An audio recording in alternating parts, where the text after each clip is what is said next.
Oijabrark, back with an episode of Warhammer 40,000 Space Marine 2. Warhammer 40,000 Space Marine 2. Warhammer 40,000 Space Marine 2. No AI content. Save. Lord, we are grateful that we get to enjoy your company, enjoy your lessons, and enjoy your teaching. Continue to move with us, continue to teach us, continue to refine us, not only into stronger warriors and into better sons, but also into a faithful bride.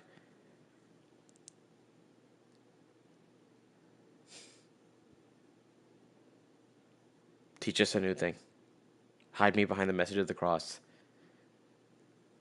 Let me be diminished and you be exalted. In Jesus' name, amen. Wait, how do I... Let's continue! As soon as I open my water. I hope they're not going to make me walk. Okay, so I'm pretty sure the cutscenes... Yes. What did you see in those Mechanicus files? A record of extreme foolishness. Explain. You may direct that request to our captain.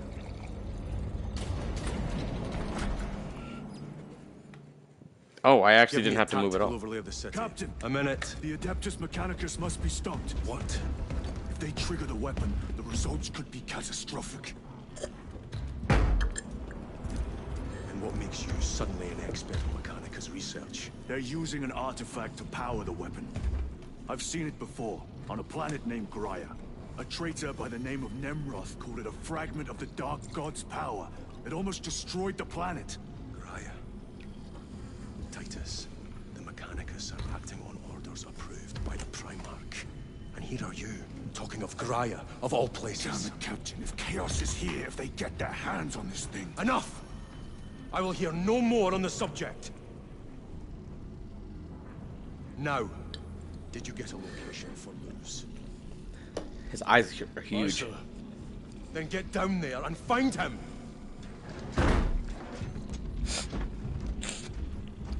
There are those who would see you sent back to the Inquisition. Tread carefully, brother. Don't give him a reason, brother.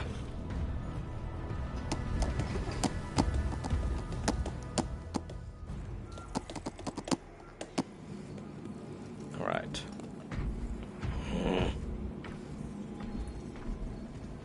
Fools, all of them.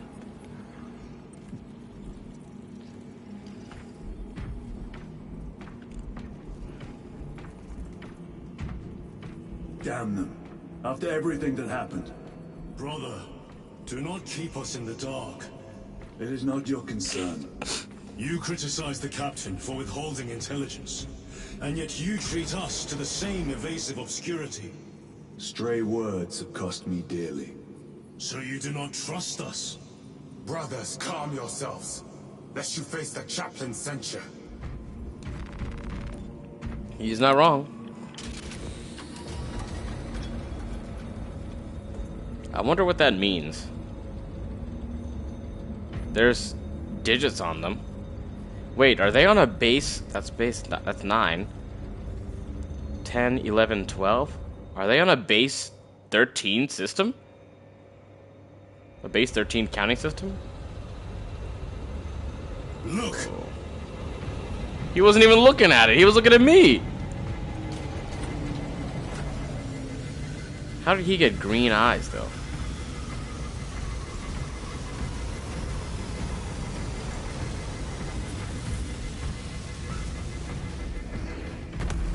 I hope they survived. How would the ship get back if they didn't?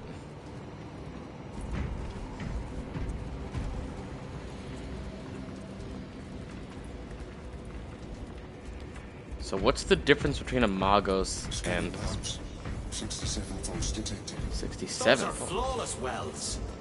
Flawless. Inspection revealed non-metallic inclusions. Analysis suggests flux material. How bad is the contamination? 5 millimeters over the length of the weld. Greatest point of porosity is 997 micrometers. That is well below tolerances. Check your thresholds. You're way overtuned. Calibrating. Inspection passed. I should think so. Bro was looking for differences in the micrometer range. New war gear. Illogical. Christmas systems unsatisfactory. Of replacement exceeds that of repair. Seek specialist and commence repair. I wonder what that language is. Alright. Heavy bolt rifle is already selected. Alright. We are set. Excellent. Let's get these dialogues to play. Get me accurate counts on our reserve of melter charges. There is an unacceptable discrepancy here. Autopsy reveals Tyranid Hive Fleet adapted rapidly to Deathwatch virus bomb. Antiviral response distributed within 36 hours. Full immunity achieved within 1 generation. Package full analysis, plus scans, plus biological samples for immediate dispatch. Received. Data burst in preparation. The pause is so realistic. More importantly, 1 generation to achieve complete immunity to a poison is wild. It pains me to see the Astartes being deployed with our armor lacking proper upkeep. No time does not permit us boars to polish and repair. I feel shame at the sight nonetheless. That man takes pride in his work. Scrolls? Dog, y'all are covered in machinery and we're still using scrolls? Well, to be fair, we still use books and everything we have is digital.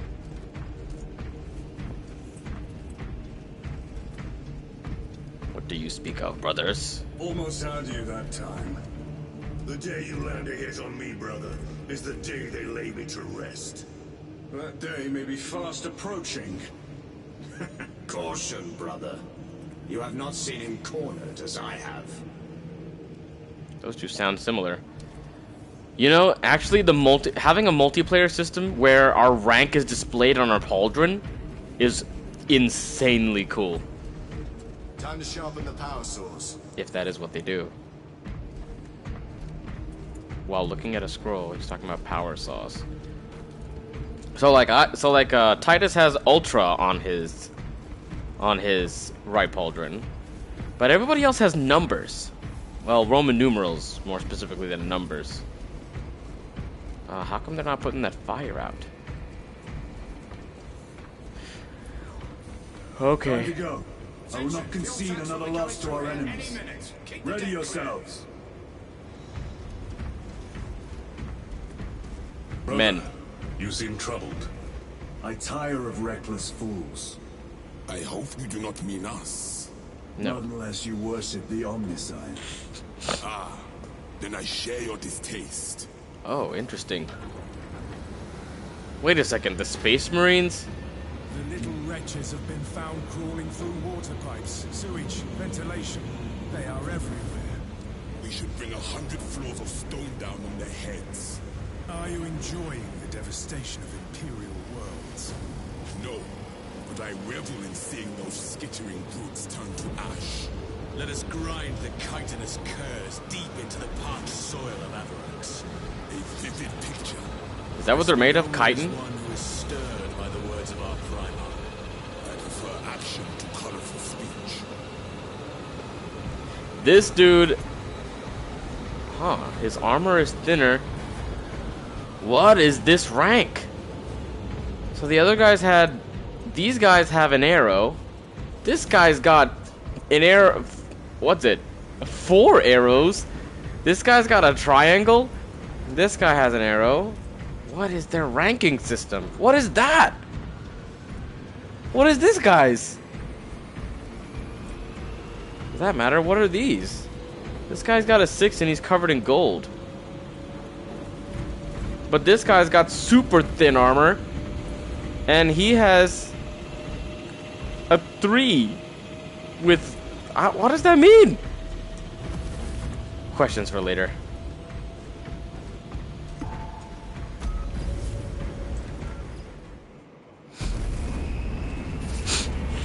I need to look up what the Warhammer. Hold on. Warhammer 40,000. Rank structure.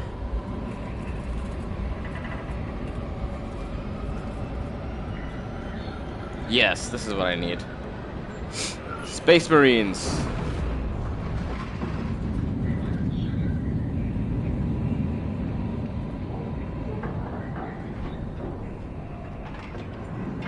Okay, wait.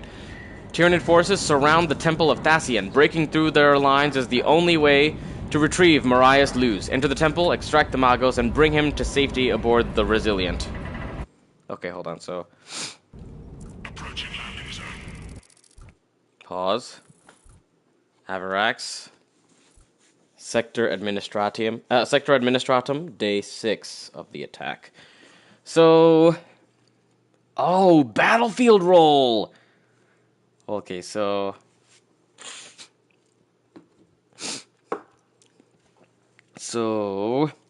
The company is identified by the color of the pauldron trim on both shoulders.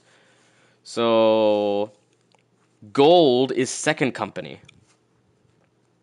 The chapter is identified by the body color and icon of the left pauldron. The Space Marine is a battle line battle brother hailing from the second... This Space Marine is a battle line battle brother hailing from the second squad of the Ultramarines' second company.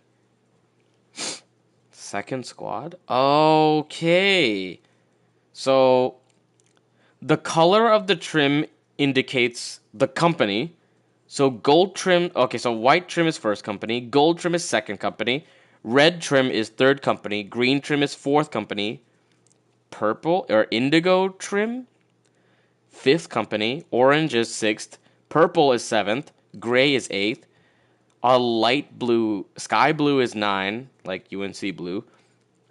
And Duke blue, well, ultramarine blue, is 10th company. So the chapter is identified by the body color and icon on the left pauldron. Chapter. Space Marine honors the iron halo, which looks like the red sun icon. Ancient, which is a skull with like a leaf crown under it. Marksman is 3 gold. What's it? 3 gold. What do you call it? I don't know what they're called. Medals, 3 gold medals in a row.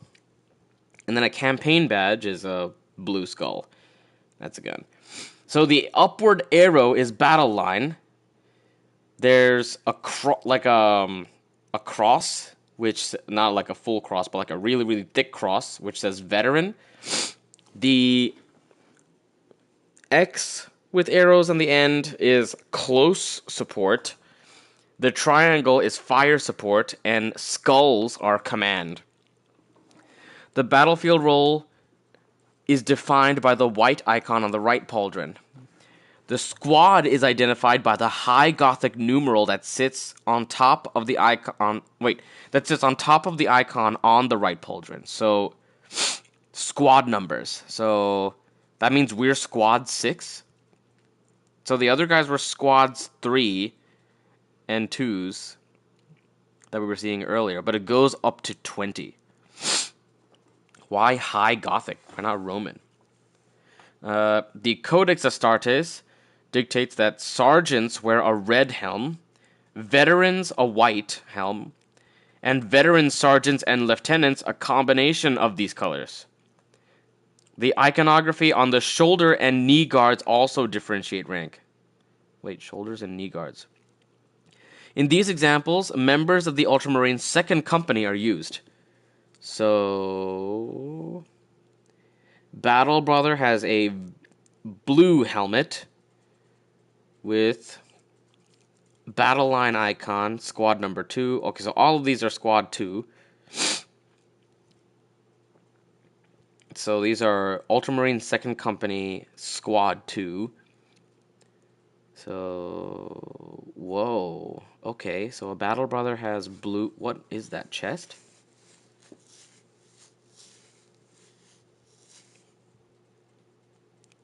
What is that on the right? What part of the armor is that? The back? The knee plates? Maybe the knee plate, the knee pads. So, oh yeah. The shoulder and knee guards also differentiate rank. So, oh, that's sick. So if you look up here toward what's his name, Gadriel's armor, on his right pauldron where the upside down sigma is, it was really loud. We're playing a sermon in there. So inside of there is a red dot. That indicates sergeant status. Well, veteran sergeant status. So I have to take a look at his helmet again, but so is there a white icon? We'll see it when we check his knee pad. So that's why he has a red helmet with green eyes. I'm a lieutenant with the blue helmet with the red stripe in the middle with white stripes on the outside of the red stripe, with a skull on my right pauldron. Right pauldron? With a skull on my left pauldron, and the Sigma icon on my right. On my right. Commanders have blue helmets with a gold skull on the forehead, and a golden skull with a stripe on their left pauldron. And oh yeah. So on his right, look at Titus's right kneecap. So that right knee guard is a white upside down Sigma icon. What is that? What is the Sigma? Is that the chapter? Wait. The chapter is identified by the body color and icon on the left pauldron. Body color and icon. Chapter? Okay. Interesting. So, specialist ranks. Chapter master, captain, lieutenant. These serve as the right hand to their company captain, typically commanding one of the company's 2 demi-companies. Sergeant. Command squads within each company. Sergeants within the chapter's first company are known as veteran sergeants. Battle Brother standard Space Marine rank for a fully inducted warrior may include honorific duties such as Honor Guard, company champion, or standard bearer. The most experienced Battle Brothers serve in the chapter's first company as veteran Space Marines, who may wear ancient Terminator armor. Vanguard Space Marines, covert operation experts typically drawn from the 10th Scout Company. A chapter will normally maintain 100 of these specialists. Neophytes, Space Marines in training who have not yet become fully accepted Battle Brothers. They are utilized in a chapter's scout squads as a part of their training. Aspirant, humans selected to be inducted into a chapter and undergo genetic modification. Sorry, my nose is freaking out again. Whoa, so librarian specialist statuses are specialist ranks. In addition to their standard ranks, Space Marine chapters also maintain a variety of specialist roles. Librarian, the Psyker warriors of the chapter. Variants include the Rune Priest for Space Wolves and Stormseer for the White Scars. Some chapters, such as the Black Templars, do not use librarians. Oh, my face.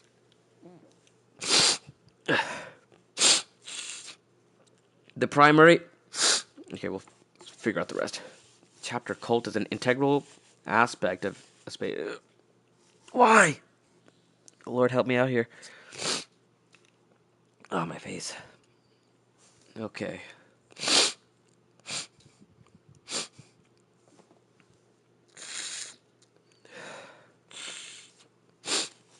Okay, notable active Space Marines. Marnius Calgar, Lord Macragge, and Chapter Master. Wait, Lord Macragge? What does that mean? Lord Macragge, or Lord of Macragge, is a title adopted by Roboute, Robout, Robout, Robout, Roboute. I'm just going to say Roboute Gulliman, which is traditionally held by the chapter master of the Ultramarines chapter. The Lord Macragge is the overall ruler of the stellar realm of Ultramar, including the world of Macragge. Upon the return of Roboute Gulliman, he took on the title of Master of Ultramar, but left Marneus Calgar the title of Lord Macragge. Who is this Roboute Gulliman? Whoa, look at his armor. It's covered in gold and lightning. Roboute Gulliman, also known as the Avenging Sun, is the Primarch of the Ultramarines. An accomplished warlord and diplomat who ruled over his own empire before rediscovery by the Emperor, Gulliman was unique among his brother Primarchs in that he saw himself as not only a warrior, but also a builder of civilizations. In addition to his leadership of the largest Space Marine Legion during the Great Crusade, Gulliman became renowned for his efforts to preserve the Imperium in the aftermath of the devastating Horus Heresy, becoming Lord Commander of the Imperium. Among his most noteworthy achievements is the authoring of the Codex Astartes and the creation of the modern imperial military structure. Shortly after the 13th Black Crusade, Roboute Gulliman was restored from his wounds and once again leads the Imperium as its Lord Commander and Imperial Regent, the living voice of the Emperor. Who is the Emperor? What is this guy? He's got a sword of fire, and his other hand is holding a fireball, and there's a ring of fire behind his head. The Emperor of Mankind, also referred to by the Imperial Cult and the Adeptus Ministorum as the God Emperor of Mankind, is the sovereign ruler of the Imperium of Man and father, guardian, and God of the human race. So Jesus. He has sat immobile within the golden throne of Terra, so Earth, for 10,000 years. And that's 9,000 years longer than Jesus is supposed to rule during the Second Coming. Although once a living man, his shattered body can no longer support life and remains intact only by a combination of ancient technology and the sheer force of his will, itself sustained by the soul sacrifice of countless millions of psychers. I don't know, what are psychers? A psyker is a being who exhibits the ability to use psychic powers. Many races have these individuals, whereas other races are innately non-physical and never produce psychers, like the Catan and Necrons, which despise psychers so far as to engineer warriors that actively seek out to destroy them. Some races, like the Eldar, are inherently psychic. Psychic power, their collective WAG, WAAAGH. Psychic powers can take many forms, from predicting enemy movements to projecting bolts of devastating psychic energy. Some can even aid troops toward more devastating attacks. Okay. The Emperor. His will is omnipotent, extending across the hundreds of billions of worlds that comprise his Imperium. For 10,000 years, the Master of Mankind has served humanity, simultaneously carrying out a multitude of tasks vital to its survival. All at once he guides his race through the Emperor's Tarot. Ah, it's pagan! What's this mean? The Emperor's Tarot, also known as the Imperial Tarot, is a pack of 28 psychoactive liquid crystal wafers that are linked to the thoughts of the Emperor. The tarot, commonly believed to have been designed by the Emperor himself, is used throughout the Imperium as a form of divination. Oh, so it's demonic. It's demonic. Divination is never a good idea. That's that's using spiritual power with that, like, it's attempting to use spiritual power by creating workarounds from the Holy Spirit. The Holy Spirit usually is the one who enables us to use spiritual power.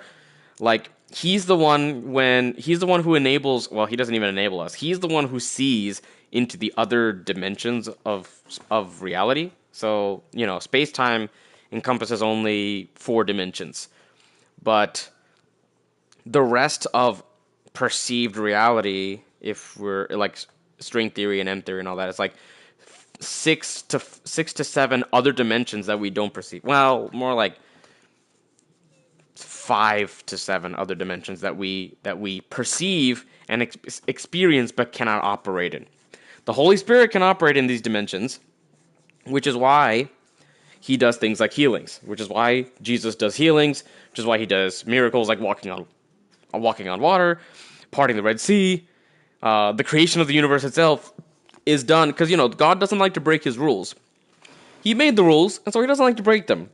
So he places inside of the fabric of reality mechanisms for him to use without breaking the rules that he likes. It's not that he can't break the rules. He easily could break the rules, but he doesn't like to break the rules. He likes the rules. He made them. So, of course, he's going to follow his own rules because, he made the game. And if he cheats, if the game has somebody in it who cheats, then the game's not fun anymore. And, the Lord made the world into the most interesting state that it could be in for us to continue to live and operate in. Now I digress. Divination is basically the prophetic, the prophetic gift that the Lord has imbued inside of some of us, because not everybody has the prophetic gift. But people who have the prophetic gift often experience the prophetic, and if they don't meet the Holy Spirit and they don't allow the Holy Spirit to take control of it, they're going to be operating in what's called divination, which means offering control of your gift of divination, of your gift of prophecy, to demons to fake tell the future. So you have the inherent power. Well, the Lord has imbued within you, created within you, the inherent power to see into the future. It's really the Holy Spirit seeing it and showing it to you. But when you give that authority over to demons, to foreign spirits, because foreign spirits do exist, and they try to, and their inherent desire is to embody, because every single human soul, it embodies into, when they're born, the soul embodies into the body, which is part of why Satan is trying to kill children before they're born, so that the souls that embody don't contribute to the bride, so that they don't produce experience. So, like, as potential is consumed, experience is generated, and generated experience is what contributes to the creation of the bride, the production of the bride, which is the bride of Christ, which is Revelation 19. Now this is talking in like a very clinical sense of how these things happen. But I digress. There are 4 major arcana trumps. Oh yeah, it's all demonic: Discordia, Adeptio, Creatio, and Mandatio. So discord, adept, creation, and mandates. But Discordia is a suit of strife. You can also see. So, like, yeah, it's demonic. That's crazy. So he guides the race through the Emperor's Tarot, just demonic divination. Soul binds psychers. So I guess, what does that mean? Soul bind. Like, soul binding is a ritual conducted by the Adeptus Astra Telepathica of the Imperium, which is responsible for creating astropaths. Normal psychers are unable to transmit telepathic messages across vast distances through the warp. Astropaths undergo special training over many years before taking part in this special rite, where their minds are brought before the great psychic might of the Emperor himself. During this process, a portion of the Emperor's vast essence is transferred into that of the astropath. The transference process is a traumatic experience, with not all being successful despite many years of training. With some not surviving, and many that do lose much of their sanity. The most visible result of the soul binding is damage to the sensitive nerves of the eyes, which leaves almost all astropaths blind.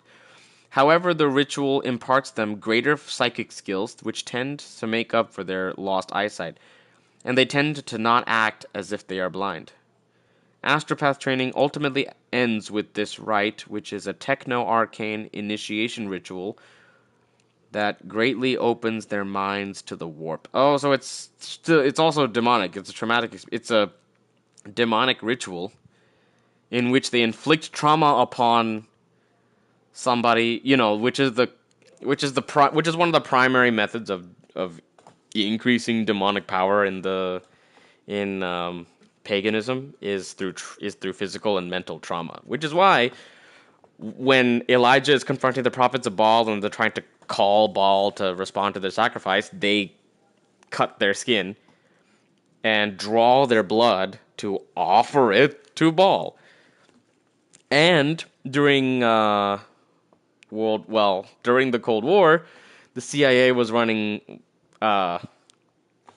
extremely violent and they were experimenting on people. I can't say the name of it on YouTube. Well, I can't say the name of the project on YouTube, but if you look up CIA Cold War brainwashing, you'll get the entire record. It's all public record, but YouTube has rules, and we gotta follow them. So we continue. Okay, so soul binding is demonic trauma. So yeah, the Emperor is a demon. Wait, so then who is the Omnissiah? That's really who I want to know. So blah blah blah blah.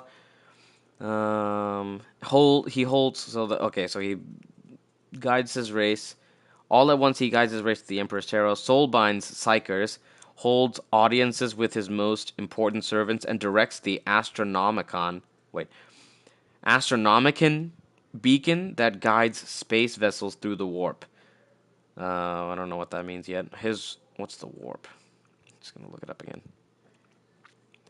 The warp is a psychic dimension parallel to the real space. It is known by many names: warp space, the immaterium, the Empyrean, the ether, the sea of souls, the other sea, and also known as the realm of chaos.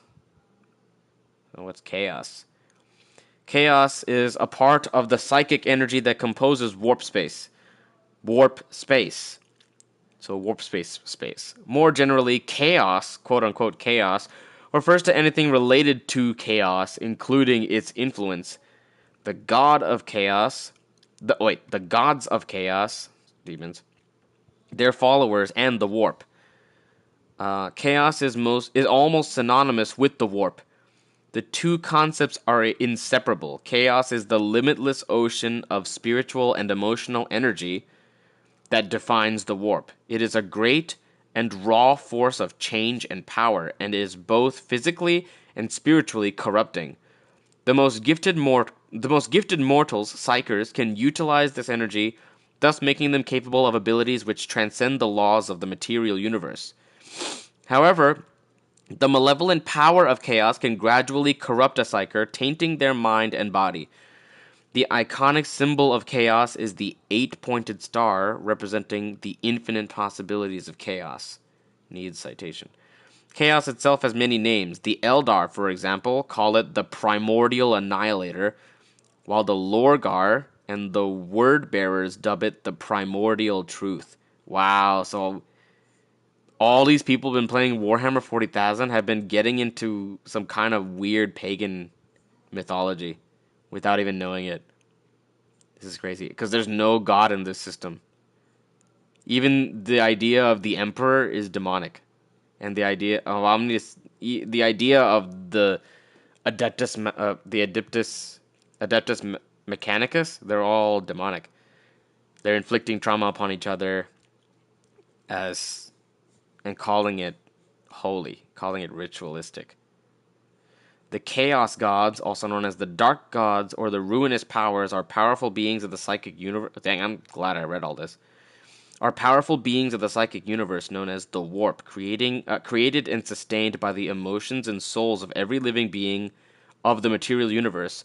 Although they are godlike beings, they are by their nature monomaniacal and completely single-minded, parentheses, formed completely of a single emotion or concept, end parentheses, as well as being completely dependent on the emotions of mortal creatures for their power and continued existence. So demons. So demonic spirits. That's really what they are. Gods are able to devote a fraction, demons, are able to devote a fraction of their power to create demons. Ah, there you go. They're demons. Daemon, Daemon. Demons, also known as Neverborn, are entities of the warp and servants of the gods of chaos. They are created at the whim of a chaos god from a fraction of the god's own power and act as an extension of their will. Wow, they're nasty. A demon's appearance and character reflect the god's own nature. These demons may be reabsorbed into the god at whim.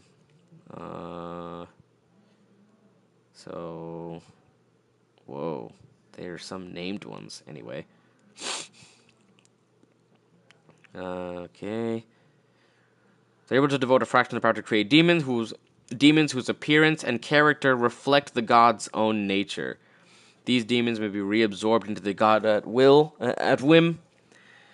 The least of the minor gods may be so limited in their power that expending their power to create a demon means their entire power is expended. In effect, the god becomes a demon. So they're all demons. The word God has come to encompass a lot of things that don't actually mean God. So, origins. In the early history of the galaxy, the powers of the... Okay, I'm not that interested in this section. Chaos. So, the etheric dominions. The etheric dominions. Okay, so realm of chaos. Okay, I don't even know the rest of this. Emperor of mankind. At least not yet. So he guides vessels through the warp. His immense psychic powers constantly keep the chaos gods in the warp at bay, preventing their intrusion into the material universe and protecting his people throughout the galaxy. The Emperor's role as guardian of mankind seems to have been predestined for him. Without the Emperor, there would be no Imperium, little space travel, and no protection from the multitude of threats facing mankind. The Emperor knows that to protect his race, he must survive as long as necessary for the emerging race of psychic humans to evolve sufficiently. In the millennia since his ascension to the Golden Throne, the Emperor has become a god to his people. That's the problem. The worship of him, so imperial cult, the worship of him, uniting humanity throughout his imperium, superstition and dogma replacing his doctrine of imperial truth. Demonkind refers to the Emperor as the anathema. Wait a second, I feel like that's an actual word. Copy. Control V. What's anathema? Anathema, something or someone that one vehemently dislikes. A formal curse by a pope or a council of the church excommunicating a person or denouncing a doctrine. Hold on. How do you use anathema? Screens are an anathema to the group. What? What is the anathema of God? These meanings come from the New Testament, where anathema was a person or a thing cursed or condemned by God, so Satan. In the Old Testament, an anathema was something or someone cursed and separated from God because of sin, so us. These represent two types of settings, one for devotion, the other for destruction. Wait, this is a Wikipedia page. Wait. The word anathema has two meanings. One is to describe something one is to describe that something or someone is being hated or avoided. The other refers to a formal excommunication by a church. And we come from that's the New Testament. Where in the Old Testament, an anathema was something or someone cursed and separated from God because of sin. So us. Well, Gentiles, really, I guess, in the Old Testament. Anathema derives from the ancient Greek anathema, meaning an offering or anything dedicated. Itself derived from the verb anatithemi. Anatithemi. Anatithemi? Me? My? A-N-A-T-I accent up. T-H-E accent flat. M-I. Meaning, quote, to offer up, end quote. In the Old Testament, cherem I think that's cherem. Yeah, cherem. Referred to, so C-H, well, H-E flat tone, R-E-M, cherem. Referred to both objects consecrated to divine use and those dedicated to destruction in the Lord's name, such as enemies and their weapons during religious wars. Since weapons of the enemy were considered unholy, the meaning became anything dedicated to evil or a curse. Okay. That's weird. So the meaning of the word evolved through use. It originally meant an offering, so something that was sacrificed, something dedicated to something. So something offered up to something else. So usually, like even the sacrifices made to God were anathema? No, maybe not. Wait, no, yeah. In the Old Testament, cherem referred to both objects consecrated to divine use and those dedicated to destruction in the Lord's name. Consecrated to divine use and those dedicated to destruction. So, enemies of the Lord and their weapons. The New Testament usage, in New Testament usage, a different meaning developed. Paul used the word anathema to signify a curse and the forced expulsion from one of the community of Christians. So, that's right. In Galatians 1, right? Wait. That's right. Let me check. Oh, we have history lesson here. Galatians 1:8. Accursed. So, as we have said before, so now again I say, if any man to you is preaching a gospel contrary to what you received, accursed he is to be, anathema emi. So this word anathema, oh no, my face is freaking out. Anathema outlines of biblical usage from wait. Oh yeah, here we go. Anatithemi. Anatithemi. Strong's What? G394. Sorry. Anatithemi. Why does it say anatithem he? So E is by itself. Anatithem E. Okay, that makes sense. To set forth or to communicate. Now what's... So, anathema. So, a thing set up or laid by in order to be kept. Specifically, an offering resulting from a vow, after which being consecrated to a god was hung upon the walls or columns of the temple, or put in some other conspicuous place. A thing devoted to God, without hope of being redeemed, and if an animal to be slain, therefore a person or a thing to be doomed to destruction. A curse, a man accursed, devoted to the direst of woes. So something you give the Lord without expecting to get back. So when he's saying let them be accursed, he's saying let them be given to the Lord so that we don't get them to the point that we don't expect them to come back. So like let them be accursed, let them be excommunicated. Where else does he use this? Bind with the great curse. Used with G32. Wait. Do that. No, don't. Come on. Okay, fine. We don't need it in that case yet. So, anathema. He is to be anathema. Where else is this used? How many times is this used? Wait, just 6 times? 7 times? Yeah, just 6 times.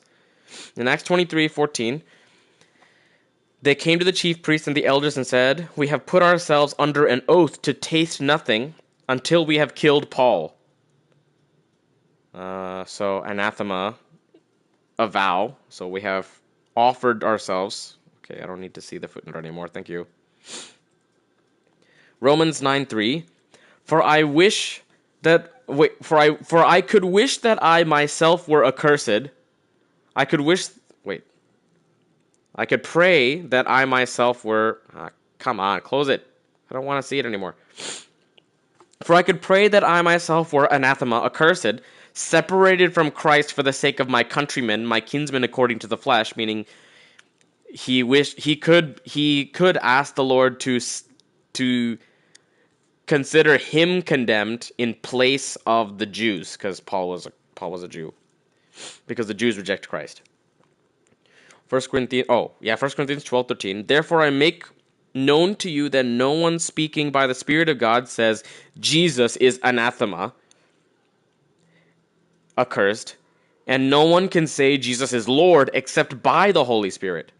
So 1 Corinthians 16:22. If anyone does not love the Lord, he is to be anathema, accursed. Maranatha, in Aramaic, Lord come, our Lord come. Galatians 1:8, we just read that.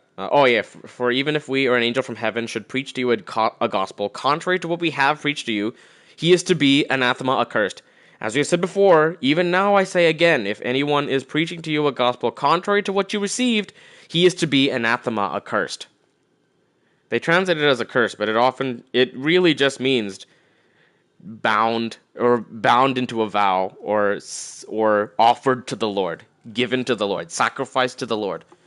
So in the same process, expect the Lord to destroy it, or expect the Lord to take it from you, which we do all the time. We should be giving things to the Lord that we don't expect to get back. It is no wonder then that Paul calls down God's curse, God's anathema, his ban on those behind their potential defection from Christ. This is from English Oxford Living Dictionaries. Oh, it's a dictionary entry giving a definition or like an explanation of that. He shrank from the venerable... these are examples. As if to avoid an anathema. In English? Racial hatred was anathema to her? Okay, anyway. Skip. So, they call the emperor the anathema. So, I guess the apostate, in effect. In the millennia since his ascension to the Golden Throne, yeah, that's fine. The Horus heresy. So, what is this? This turn of events did not please all of the wait, what turn of events? What's going on? Oh, this is a whole history entry. I'm not going to be able to figure this out without reading it all. Okay, so the Adeptus Ministorum, the Imperium of Man, the Imperial Cult. Let's look up the Imperial Cult. The Imperial Cult, also called the Cult Imperialis in High Gothic. What is High Gothic?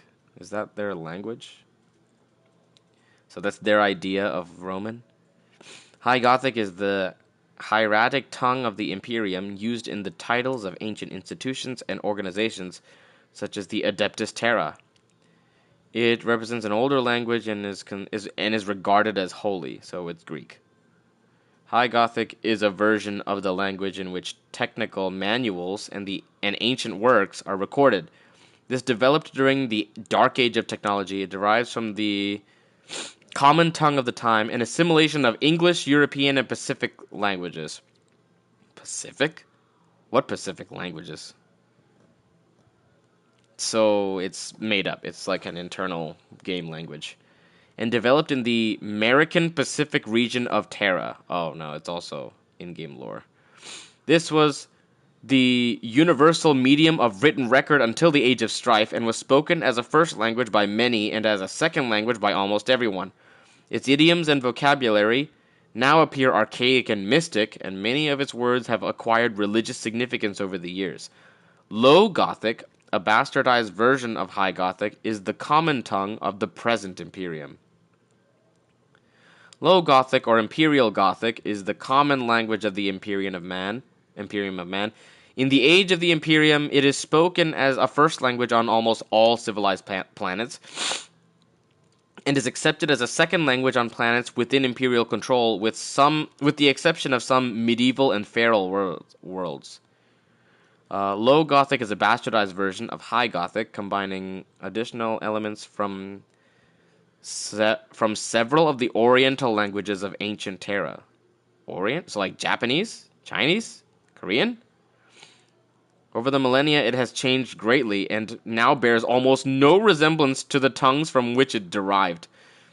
Although a common language, it varies from planet to planet and even from region to region, so that it is not always easy for two characters to communicate if they are from different worlds. Medieval, feral, and worlds suffering from long periods of isolation may have several indigenous languages derived either from High Gothic or one of the ancient Earth tongues. It was quite common during the Dark Age of technology for worlds to be settled by small communities of isolationists. These eccentric groups were often self-financed and their journeys unrecorded. Many were of racial minorities attempting to recreate a sense of national identity away from the overpopulated Earth. Some of these groups made a deliberate attempt to revive long-dead or moribund languages, perceiving them as a source of national identity and communal strength. Holy moly, there's 7 different varieties dialects they give. Well, varieties, that's really what they are. Anyway, the Imperial cult. Okay. Cult Imperialis and High Gothic is the cult based on the worship. You know, they say High Gothic as Cult Imperialis, but it's just Latinish English. The symbol of the Imperial cult is a skull on a pillar, like a fake cross, I guess. Is the cult based on the worship of the Emperor of Mankind as master, defender, and father of mankind, developed following his internment in the Golden Throne. Internment was crazy. In the 41st millennium, the Imperial cult has almost unrivaled power and influence within the Imperium. Heresy against it is punished severely. The religion is administered by the Ecclesiarchy. Ecclesiarchy? What kind of word is this? The rule of the gathering? No, I mean, in terms of word structure, arch meaning, like primarch, monarch, oligarch, arch meaning ruler, and ecclesia meaning gathering, which, a church. Ecclesia is what Jesus, whenever the word ecclesia is translated by Jesus in Greek, it's referring to the church. When he says, I will build my church, he's saying, I will build my ecclesia, build my gathering. Upon this rock, I will build my church. When he talks about Peter, well, he's not necessarily talking about Peter. He's talking about himself.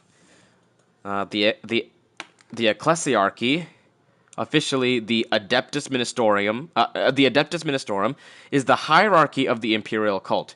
It maintains and spreads the imperial creed, the only official religion of the Imperium. Although the interpretation of the ecclesiarchy's rites and dogma varies throughout the Imperium, any serious deviation from its strictures is considered heresy and dealt with severely. The ecclesiarchy is based on Terra, its urban palace covering nearly all of the southernmost continent. Whoa, that's crazy. The bulk of the ecclesiarchy, this is the fratris clergy. Okay, anyway, so ecclesiarchy. The imperial cult, wait, so what are the tenets? What are heresies, actually?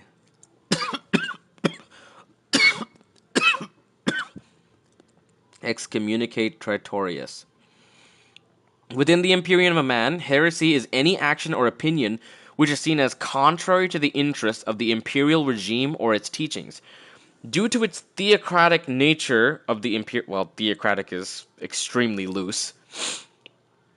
Due to its theocratic nature of the Imperium, heresy is often a political charge alongside a religious one. In practice, all enemies of the Imperium are invariably labeled heretics. In the Imperium, the most common sentence for heresy is death. types of heresy, okay? These are relatively short, okay? So, heresy within the Imperium may take many forms. These include deviations from the established Imperial cult, to denying the rights and rule of the Adeptus Terra, to collaboration or association with Xenos and mutants, to open dissent or rebellion. The most serious acts of heresy are reserved for those who associate with the dark gods of chaos. Formal declarations of heresy or of heretics can come from a variety of sources, but the most common of that is of the ecclesiarchy. Nonetheless, often the accusation of heresy in the Imperium is used as a weapon by those wishing to gain power over others. Yeah, sounds about right. That's how church legislation, or that's how church authority gets abused in the modern Christian hierarchy. Christianity was never meant to scale on the level that it has. It's gotten too big, and it's meant to be done in small groups. So, a lot of people go to church just to check off the box every week of, oh yeah, I met with the Lord on Sunday.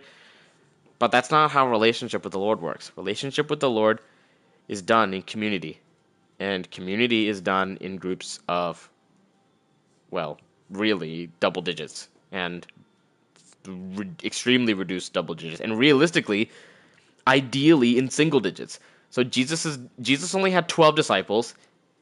I mean, he had hundreds of people following him. But out of those hundreds of people, he had 12 main disciples. And out of those main disciples, he had 3 in his inner circle.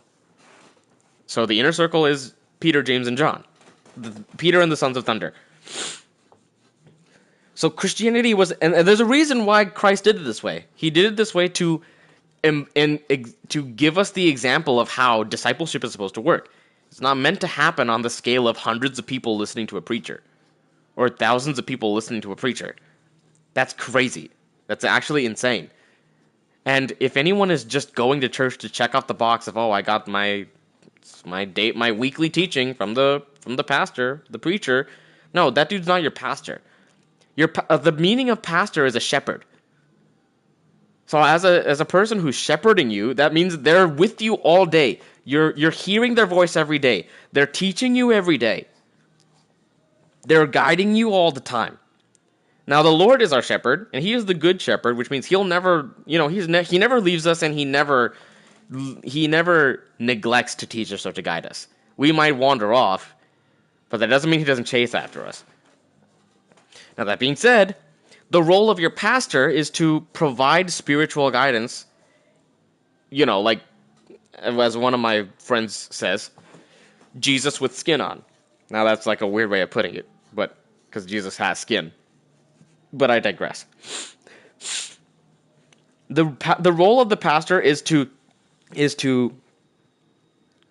operate in a teaching role and to operate in a guidance role for people who are younger in the faith than them.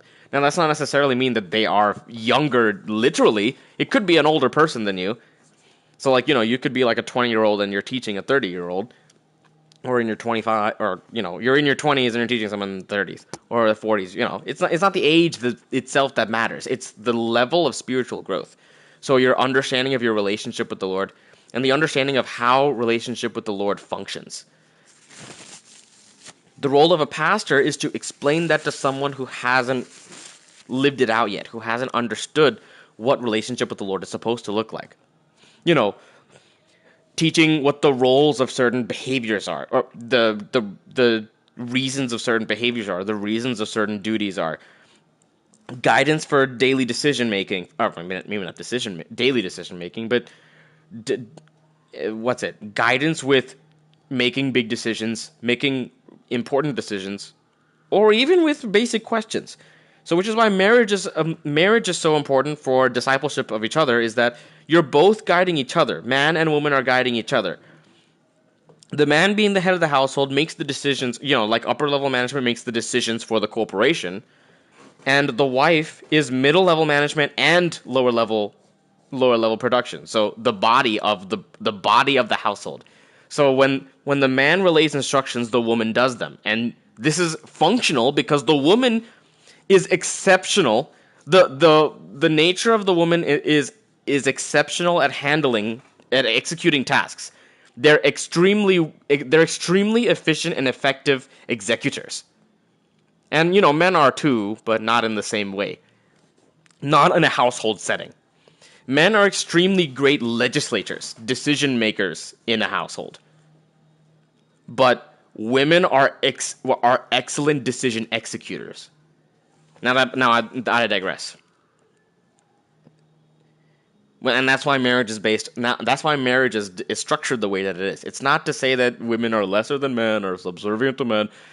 It's actually a dual. It's a dual submission. The man is to submit to his wife, and the woman is to submit to her husband. So the woman owns the man's body. This is something that only Christianity has. The man's body belongs to his wife, and the woman's body belongs to her husband. It's mutual. It's not either or. It's both and. It's not isolated and unfairly weighted submission. It's submission on both regards. So the man's duty in submission is to make the decisions, but the condition is that his decisions have to fulfill the requirement that they're for the good of his family. And not just his family, but specifically the good of his wife. Even if the decision is not the best for the children, it has to be for the best of his wife. Now, there's not that many cases where the decision that's the best for the wife is not also the decision that's the best for the children. But if push comes to shove, he should consider his wife above his children, because his children are receiving all of their spiritual guidance and spiritual energy from the wife. The father does have significant influence, but the mother is generally, the job of the mother is to teach children, is to raise children, in terms of family structure. Now that doesn't mean the father doesn't have executive control over his children, or not control, but executive dominion over his children, meaning that he's not in control of them, but he does have authority over them, meaning he can relay instructions to them. Others have to, he's the stopgap between them and a threat, and when others desire to talk to them or interact with them, they require the father's permission. So that's what authority looks like. Authority is not control. Authority is servitude. When you have authority over something, you are in service to it. I mean, in a loose sense of service. So in the proper sense, if you're executing your authority properly, you're going to become a servant to what you have authority over. So a man who has authority over his wife is duty bound to sacrifice his body to the point of death, should it be required, to serve his wife. And likewise, a wife's duty to submit is that she conducts all the, insofar as the decisions being made by her husband are submitted to the Lord also, she has a duty to conduct his requests, conduct his commands. The same way we have a duty to conduct Christ's commands. So, nevertheless, often the accusation of heresy in the Imperium is used as a weapon by those wishing to gain power over others. Yeah, this is why church structure is a complete mess. Christianity was never meant to scale. Moreover, as the Imperium is a vast realm with countless different cultures and traditions, what is considered heretical to one world may be perfectly acceptable to another. This makes the persecution of heresy a delicate affair. So types of heresy. Rebellion. The act of simply defying the Imperium or its adepta is often decried as heresy. Rebellion in the Imperium can take many forms, from a desire to free oneself from the imperial yoke to conversion to chaos. While often all types of rebels are branded heretics, wiser and more experienced inquisitors are able to discern legitimate grievances from malicious corruption and avoid unnecessary purges. Actually, I want to figure out what the deal is with the inquisitors. Wiser and more experienced inquisitors are able to discern legitimate grievances from malicious corruption and avoid unnecessary purges. Bodily heresy. Main article, Mutants. The Ecclesiarchy condemns non-sanctioned forms of mutation to be acts of heresy. Mutant represents deviation from the physical norm and a potential taint of chaos. The mutants are often viciously persecuted on Imperial worlds. However, more experienced inquisitors will often ignore simple mutants, seeing their extermination as a waste of time and resources. Instead, they focus their attention on truly threatening mutant bands that may associate with the likes of chaos cults or genestealer cults. What does that mean? Hold on. Inquisitors. Inquisitors are members of the Inquisition, the organization responsible for investigating and dealing with all potential threats to the Imperium and to humanity. Potential inquisitors come from all walks of life, from humble agro-workers' sons to highborns. From humble agro-workers' sons to highborn nobles' daughters, but are usually drawn from the progeny of the Schola Progenium. I really feel like they're just throwing a bunch of words together. What does that even mean? From the progeny of the Schola Progenium, who show the most promise. As is the case with all other aspects of the Inquisition, the power to recruit is not centralized, but left in the hands of individual inquisitors. Some are known to not recruit at all, and instead spend their years of service in pursuit of their enemies and dedicate their hours to duty for the rest of their lives. Others, however, feel it is one of their many burdens to bring about the next generation of inquisitors who are destined to carry forth the battle that the Inquisition must wage. Ultimately, the matter is left to the judgment of the individual inquisitors, who are subject only to the scrutiny of their peers. A majority of inquisitors typically leave matters to chance or perhaps to fate in regards to picking a suitable candidate from amongst the groups of individuals whose paths cross that of the Inquisition. There are a number of inquisitors who are more rigorous in regards to the pursuit of apprentices and will spend a proportion of their time seeking suitable candidates, sometimes from the ranks of other imperial organizations. There exists no set criteria in regards to physical condition for a possible candidate when being selected to join the ranks of the Inquisition. All that is required is proof of intelligence and loyalty, which are key factors in such a choice, though there is no proper method of judging these attributes until later in the candidate's life. However, there may exist extraordinary circumstances which leads to an inquisitor choosing a boy or a girl whilst they are still in their teens, though this is only the case if the subject shows exceptional ability. Generally, an inquisitor will take note of an individual if they are a free-thinking person with willpower and determination, as well as unflinching principles. See? This is what I was talking about, the Helldivers. The mark of a true ally to democracy is someone with the intelligence to question the system while remaining loyal to it. If a suitable candidate is found, they will become part of the inquisitorial retinue, where they may serve in a minor capacity whilst the inquisitor continues their evaluation. Those that later prove their worth whilst working with the inquisitor can be taken into the greater confidence of their lord or lady. Over the years that pass, the apprentice will begin to learn what they can. Okay, this is extra. Apprentices. Blah, blah, blah. All inquisitors begin as acolytes, apprentice inquisitors given over to the tutelage of a more experienced member of the Inquisition. Acolytes accompany a fully experienced inquisitor in his inquisitorial duties. He may perform a number of tasks, such as a warrior, scribe, and interrogator. After a set amount of time, his master will give him a recommendation to the Ordos of the Inquisition to advance his pupil to full inquisitorial rank. After this, the acolyte is a full inquisitor and begins his own agenda and operations. Although the acolyte inquisitor is no longer bound to his old master, they will have formed a bond and may work together to help one another in the future. That's an inquisitor. Some big fat armor. Inquisitorial representatives Grand Master title is sometimes given to the Inquisitor Lord who runs a sector or subsector conclave, the inquisitorial authority for a specific sector of imperial space. Masters and Inquisitor Lord, also known as Lord Inquisitors or High Inquisitors, and Inquisitor. The Inquisitor Ordinary. Wait, then what's the Inquisitorial Representative? The voice of the Inquisition on the Senatorium Imperialis. Although the role does not bring any additional authority above that of Inquisitor Lord, it does put the holder in a position of unrivaled power and authority due to the influence he has at the highest levels of power.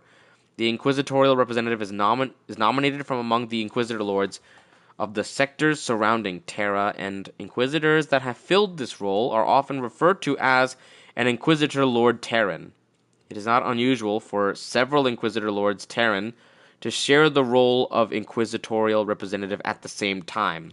The maximum term that an Inquisitor Lord Terran can serve on the Senatorium is 5 years, after which they must stand down. Wow. That's pristine. Anyway, so got that. Heresy. Witchcraft. Main article, Psychers. Wait, hold on. What's the deal with mutants? Mutant. Mutants are creatures bearing some form of severe genetic deviance from the normal members of their species. Some are born mutants, while others have suffered more spontaneous mutation through the influence of the warp, whether by worshipping it or being exposed to its energies. Persecuted and hunted by Imperial society, mutants often make up the forces of chaos. That's so unfortunate. Mutants among humanity. Mutation among humanity is especially meaningful as mankind undergoes a long process of evolution into a new psychic race. The birth of mutant humans accompanies it, and as the metamorphosis slowly approaches its distant conclusion, mutation becomes increasingly common. This constant and random warping of the human gene pool threatens to destroy the human race before it can reach its final form. The only response is to root out those manifesting mutation. There are many Imperial organizations which go about this, some in less sophisticated ways than others. Yeah, honestly, it makes sense, because if the human gene pool is mutating by exposure to psychic force... So, this is actually what happens in Noah's time, in Enoch and Noah, in between Enoch and Noah, is what we call the...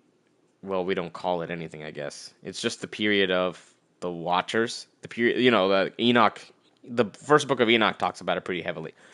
About the relationship between the Celestials, so the beings that angels are. Angel is what something does, not what something is. So, Celestials. The relationship between the Celestials and the humans, and the dynamics between them.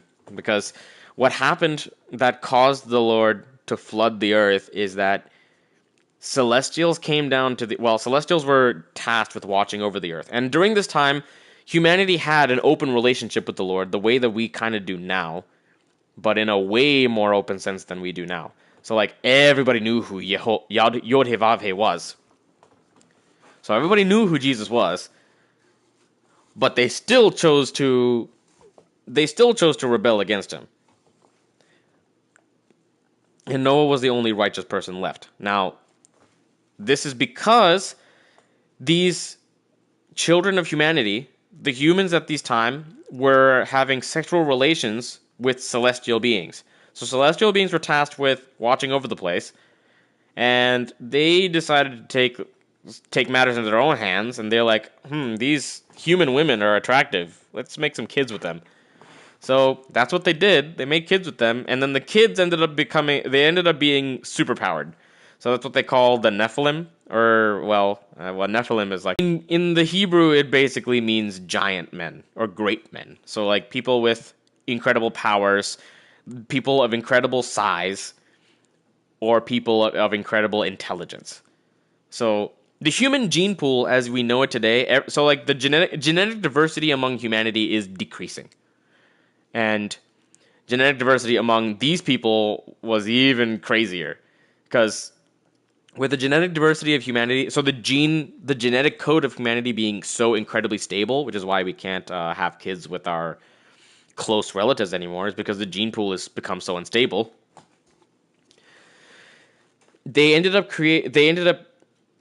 creating more and more and more genetically altered human hybrids, human celestial hybrid children. So, like, you know, Saiyans in the Dragon Ball Z universe, the idea of Super Saiyan ends up becoming so detached from what it is that in the last episode of Dragon Ball GT, they're like, "What?" Vegeta Jr. is like, "Whoa, that's cool! I didn't know you could go blonde." When Goku was actually right there watching the whole fight, being like, "Yo, that's Super Saiyan." But that's actually they're human hybrids. They're human Saiyan hybrids, but their bloodline, the Saiyan bloodline in them is extremely reduced, but still present enough in the system to where they can manifest Saiyan powers or Saiyan biology. Which in the case of celestial blood mixing with humans is incredibly dangerous. Because that's where we get the story. That's where we get all modern mythos. So Greek mythology, Norse mythology, Egyptian mythology, it all comes from the idea of these superpowered humans who they called gods.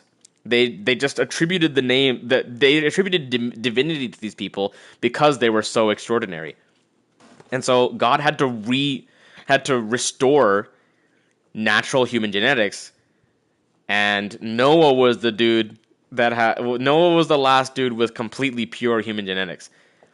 And yeah, he allowed a little bit of deviation with his son's wives, who they married from outside of the family, but that's because of his covenant to Noah. He's like, all right, yeah, I'll leave a little bit in there to maintain genetic diversity so that we can still have kids, but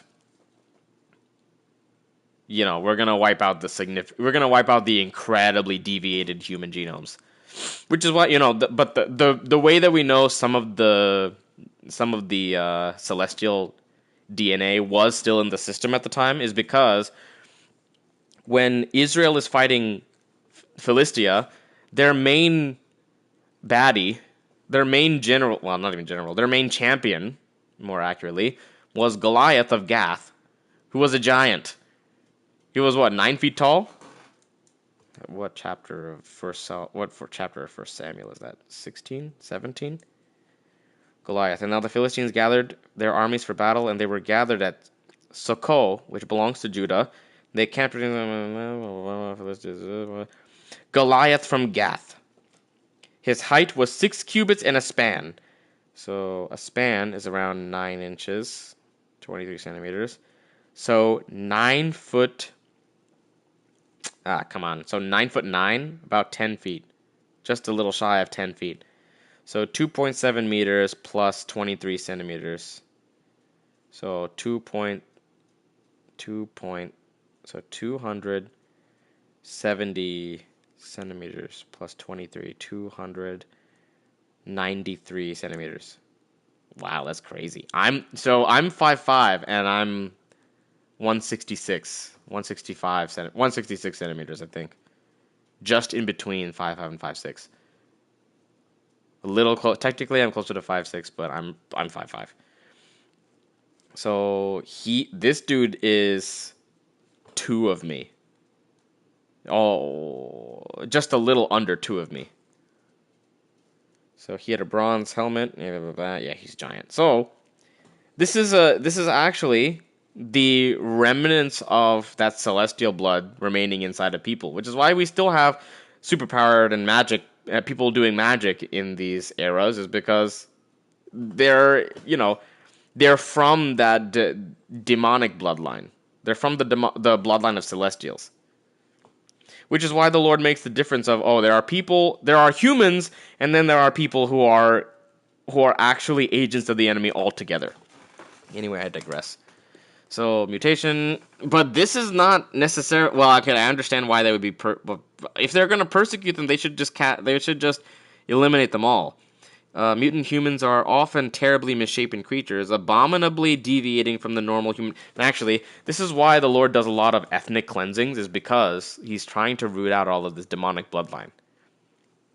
Because, at the same sense, Satan is trying to eliminate godly bloodline. Well, not godly bloodline, but, human bloodline. He's trying, whenever Satan has somebody be the last of their kind, or the last of their family, so, the more people that die without getting married and having children, that's the ending of an entire bloodline in that dude, in the death of that person.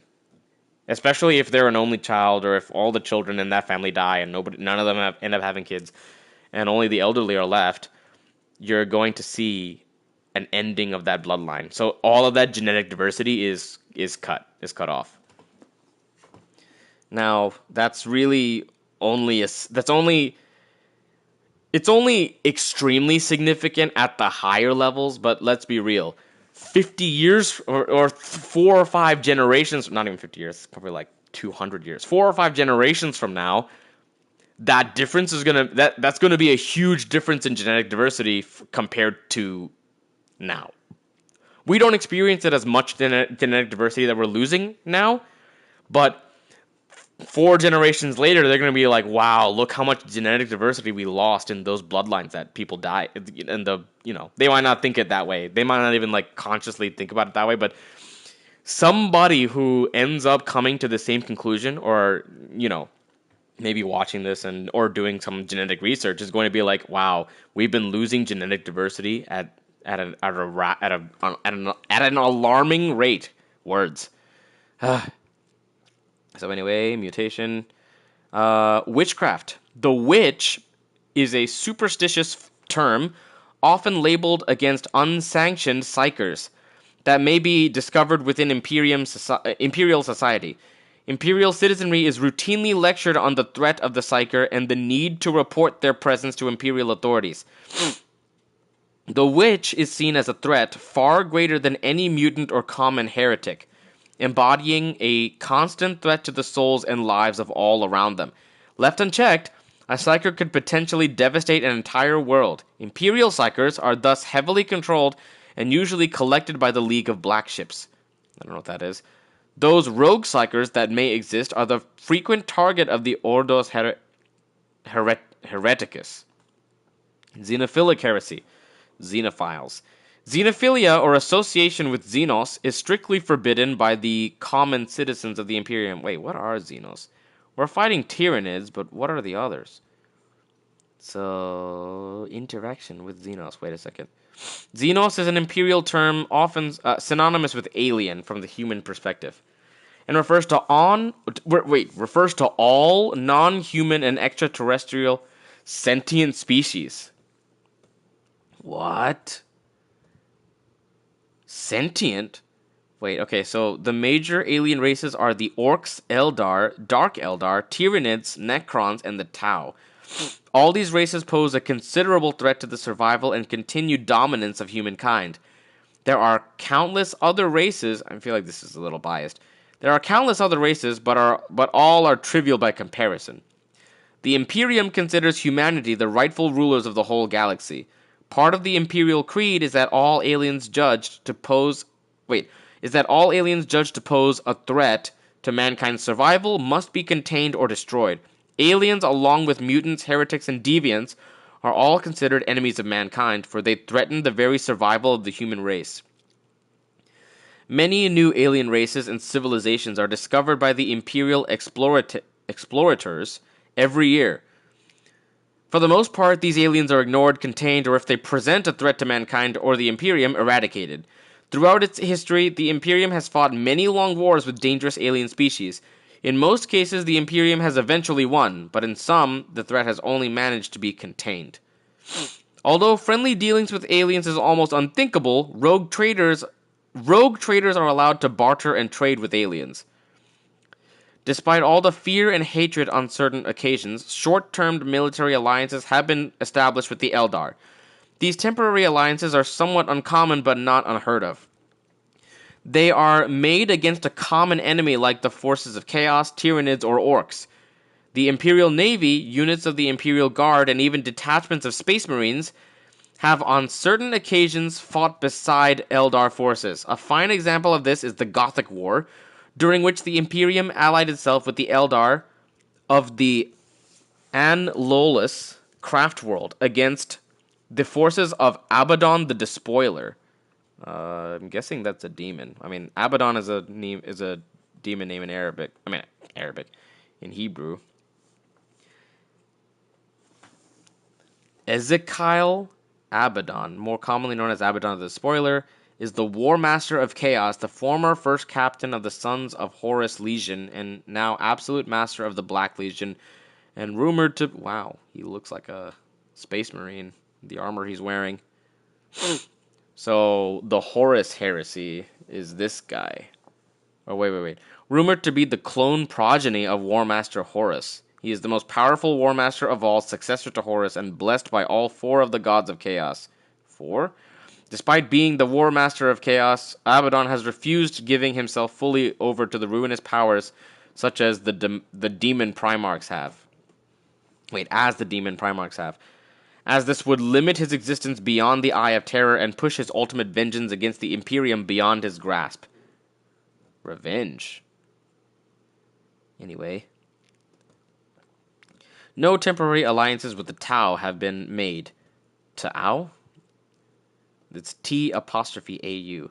But short-term truces have happened. Many human organizations... secret pacts. Wait. Oh, these are Xenos.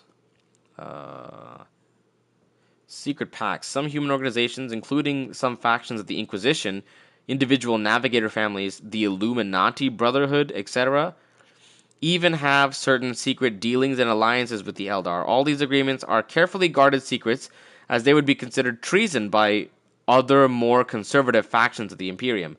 One such pact is the Coven of Isha. Oh, Coven. So witches. It's evil. It's demonic. Certain individuals, like Captain Gabriel Angelos of the Blood Ravens, have had friendlier contact with certain Eldar. The Blood Ravens chapter, in particular, has had unclear contact with the Eldar throughout its history. That is, for obvious reasons, kept secret by all parties involved. Ironically, the secrecy surrounding the Blood Ravens' actions with the Eldar could possibly be one contributing factor to the chapter being largely unaware of its history. Wow, interesting. Anyway...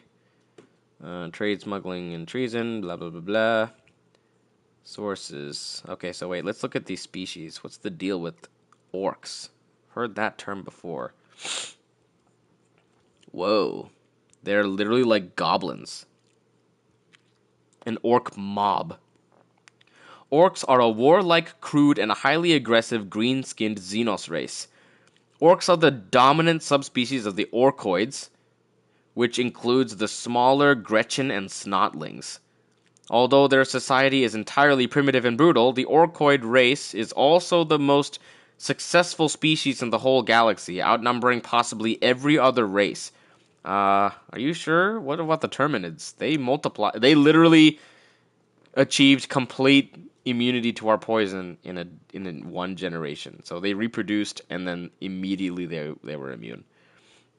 However, due to their aggressive and warlike nature, this massive race is split into hundreds of tiny empires, warring as much between themselves as against other races. In the purely theoretical event all the orcs were to unite, they would undoubtedly crush all opposition. Okay, noted. The Eldar. What is the deal with these guys? The Eldari, Eldari, the term for themselves before their race fell, or Eldar, Eldar, are an ancient race of elf-like humanoids. Once they dominated the galaxy, but are currently a dying race. Oh, so it's just... this whole game is just space Warcraft. Space WoW. After the fall... but are currently a dying race.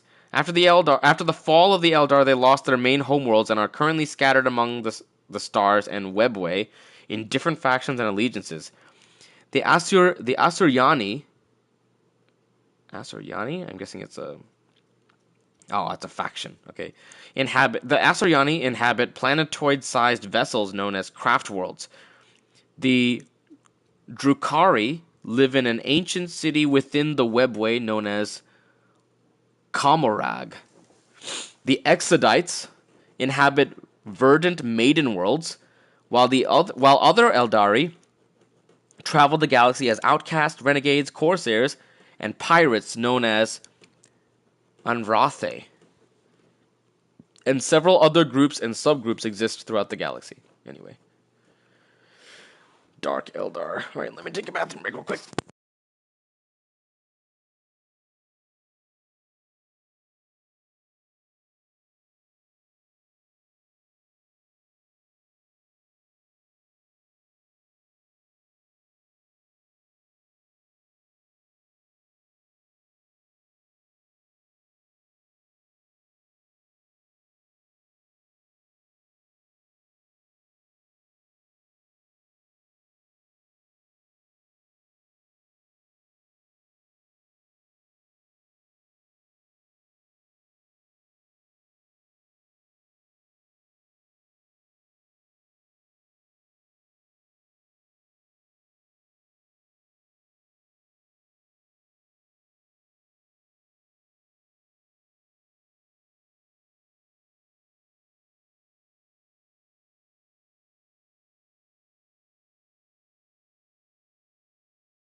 Alright, I'm back. Hold a moment. Nobody's watching. That's okay, cool. Okay, wait, Drukhari? Drukhari, or Dark Eldar, are kindred to the Asuryani and other Eldari, an ancient and advanced race of elf-like humanoids. Their armies usually have the advantages of speed and technology, though they are often lacking in resilience and numbers. The Dark Elder revel in piracy, enslavement, and torture, and are sadistic to the extreme. Whoa, look at this thing. He's got a gun with a bayonet on it. Dark Eldar raiding parties make use of advanced anti-gravity skimmers to launch high-speed raids on their enemies while still transporting a large number of their warriors. Due to their use of the galaxy-spanning interdimensional labyrinth known as the Webway, they are extremely mobile, striking from seemingly nowhere with little or no warning, and vanishing with their captives before significant military reaction can be mobilized. The Dark Eldar are unique amongst the races in the sense that they do not occupy many planets, but rather one dark city called Komarog. They are mainly pirates, though are sometimes used as mercenaries. Asdrubal Vecht is the supreme overlord of the dark city of Komarog and of the Dark Eldar as a whole. The term Dark Eldar also comes from him being the first one to openly refer to himself with Eladrith Aeneas in M32. What's M32?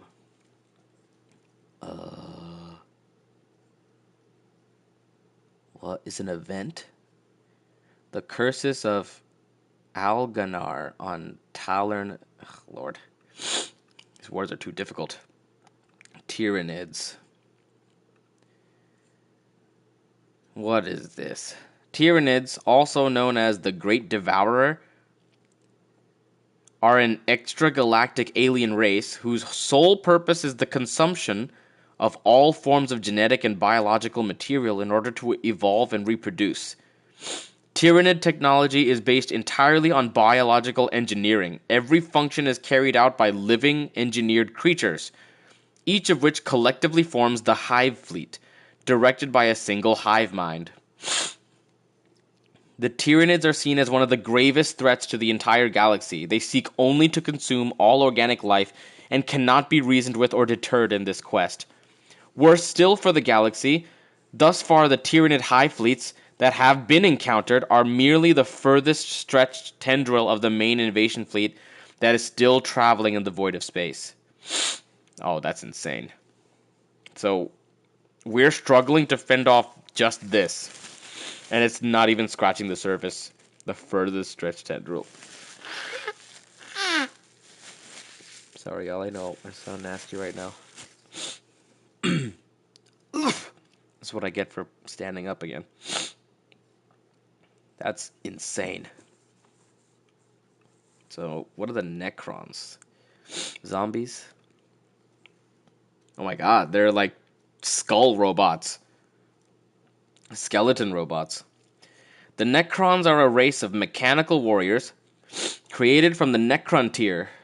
They have lain dormant in their stasis tombs for 60 million years. They are ancient beyond reckoning, predating even the Eldar. At long last, however, they are beginning to awaken, seeking to re-establish the supremacy of the Necron dynasties over the galaxy once more. The domain of the Necrons is known to themselves as the Infinite Empire. Wow. So, Geth. Everything's just a variety of Geth. Or Geth is a variety of them. Whichever one came first. Tau. The Tau are a young race of technologically oriented beings from the eastern fringe and the dominant species of the Tau Empire. Tau, the Tau home planet, was discovered in 789.M35 by the Adeptus Mechanicus explorator fleet ship Land's Vision. Adeptus Mechanicus records indicate that at the time, the Tau species had mastered the use of simple tools and weapons, as well as fire. Before the planet could be cleansed and colonized by the Imperium, however, a violent warp storm erupted around the planet. The outbreak of the wars of the Age of Apostasy shortly thereafter preempted any further Imperial follow-up, and the then minor Xenos race was effectively forgotten by humanity outside a few explorator records. It would be another 6,000 years before the Imperium had any further contact with the Tau, when an unknown class of alien vessel was encountered by system defense ships at Devlin in the Ultima Segmentum. After failing to respond to naval challenges, the ship was attacked and destroyed. Bodies recovered from the wreckage were a close match to the records from the Land's Vision. Wait, what? Wait, so every single ship that showed up at their planet coincidentally blew up? So a violent warp storm erupted around the planet. Huh. Okay. And they couldn't go back. What is the Age of Apostasy? Should I know this? The Age of Apostasy was one of the largest and most destabilizing periods in the history of the Imperium, occurring in M36. 5 millennia after the Horus Heresy, it grew out of the power struggle between two imperial organizations, the Ecclesiarchy and the Administratum. Okay, anyway. Don't know what any of these words mean. After failing to respond to naval challenges, the ship was attacked and destroyed. This is after the 6,000 years before the Imperium had any contact with the Tau. And bodies recovered from the wreckage were a close match to the records from the Land's Vision. The rapid elevation from a primitive species on a single planet to a star-faring power in only 6 millennia represented a new danger to Imperial interests, especially as some of the human worlds on the fringes of Imperial territory were discovered to already have trade relations with the Tau. Almost a century later, the Damocles Crusade smashed into Tau space, bringing the two powers into war. Tau Warrior looks pretty similar to a Space Marine. Wait a second, are they using mechs? They are. Anyway. And the Tau. So, religious heresy. Often simply dubbed true heresy, this is perhaps the most serious of all charges within the Imperium. Religious heresy often involves denying the divinity of the Imperium, and worst of all, association with the ruinous powers of chaos. Religious heretics will often form cults to coordinate their activities and spread their beliefs.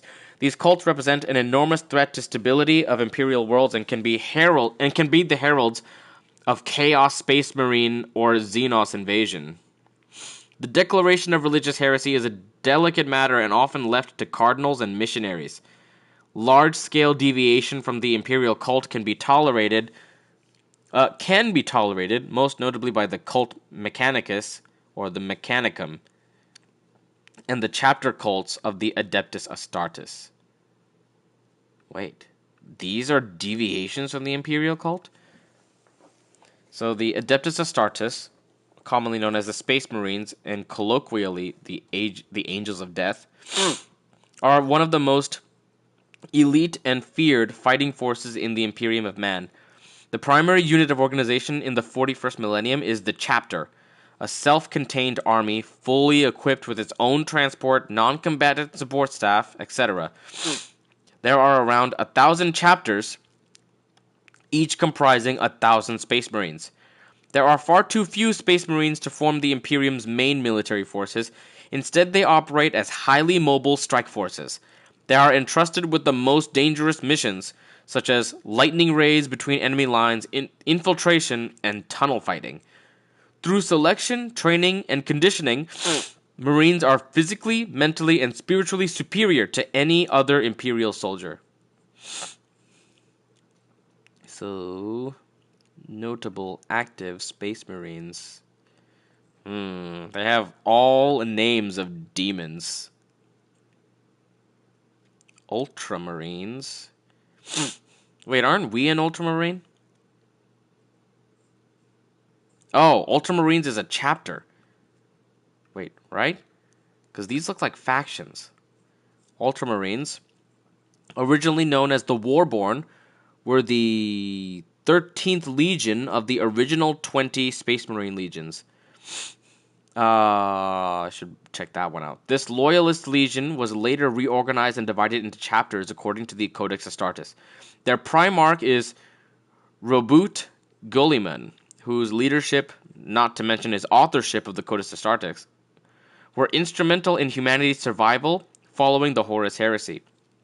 Because their Primarch wrote the text that defines a Space Marine chapter, the Ultramarines follow this codex strictly, their only deviation being the recent formation of the Tyrannic War Veterans, comprised entirely of veterans of battles with the Tyranids. The Ultramarines are possibly the most important Imperial organization on the Eastern Fringe. So hold on, Space Marine Legions. The 20 Space Marine Legions, also known as the Legiones Astartes, were created by the Emperor to take part in the Great Crusade in what was later known as the First Founding. All the Space Marines of a Legion battled brothers amongst themselves were modified with the help of the DNA samples of a single Primarch. As a Primarch was found, he would receive the command of his respective Legion. Parent Agency, Imperium of Man. So the Legion of Astartes, originally created by... So, Legions. The Primarch, hierarchical level, Legion level. Primarch, Praetorate, Consular Representatives, Vexillarius, and the Honor Guard. They have a lot of available assets. Chapters, 1,000 legionaries and 2 battalions. Each one has a Lord Commander, Chapter Consuls, Chapter Vexillarius, and Chapter Command Bodyguards. Battalions, 500 legionaries each, and 5 companies.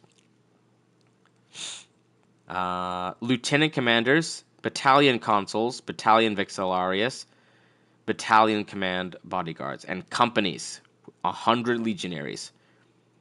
Company Captains, Company Standard Bearers, Lieutenants, Tactical Squads. Divergence between legions. Wait a second. Okay, we don't need it. Throughout the 2 centuries of the Great Crusade, the Terran legions underwent myriad transformations, influences from the worlds they recruited from, and the development of customs and hierarchies within each legion played pivotal roles. The discovery of the Primarchs further reshaped the legions, imprinting their own personalities and wills onto their respective forces. This process led to the rewriting of the entire cultural, traditional, and ideological paradigms within the legions. As a result, the regimens of training and indoctrination within each legion diverged significantly, with many abandoning the strictures, doctrines, and terminology of the Principia Bellicosa to tailor themselves to preferred styles of warfare. By the conclusion of the Great Crusade, each legion had developed its own distinct character. These unique identities within the once united body of the Legion Astartes fostered rivalries and eventually feuds that would be exploited during the Horus Heresy. Numbers of legionaries. The legions were massive armies, and the size of each could vary tremendously. Uh-oh, this thing's turning orange. Disable. Oh, that was a mistake. A precise number was never truly achieved and maintained. I need that on, actually. Precise number was never truly achieved and maintained. Even during the Great Crusade, some legions were very numerous, while others were not. The numbers would always vary with new recruits and inevitable battle losses. And also important was the availability of potential recruits and the administrative skills of the Primarch and his officers. The most numerous legion of all was the Ultramarines. The 1,000 sons of Magnus were of a small number, as many of them had developed mutations or uncontrollable levels of psychic powers. Fulgrim's samples had been largely lost, and this left the Legion of the Emperor's Children also with a very small number. Both these legions would increase their numbers to acceptable standards only after their Primarchs were found. The approximate sizes of a few of the legions at the start of the heresy have been given in various sources. Ultramarines around 250,000, Dark Angels slightly under 200 to 250,000, Iron Warriors 150,000 to 180,000, Sons of Horus between 130,000 and 170,000, World Eaters 150,000, World Bearers conflicting accounts ranging from more than 100,000 to 150,000 to rivaling that of the 13th Legion, Blood Angels of 120,000, Night Lords 90,000 to 120,000, Iron Hands 113,000, Emperor's Children 110,000, Imperial Fists 100,000 to over 100,000, Space Wolves 95,000 to 100,000, Death Guard 95,000, White Scars 95,000, Alpha Legion conflicting accounts ranging from 90,000 to 180,000, Salamanders 89,000, Raven Guard 80,000, Thousand Sons 85,000. The legion size issue is contentious, with several types of numbers mentioned in separate sources meant to reflect a general or nominally sized legion, as well as numbers directly given in sources themselves. Several authors have commented on the issue, pressed with questions about pre-heresy organization.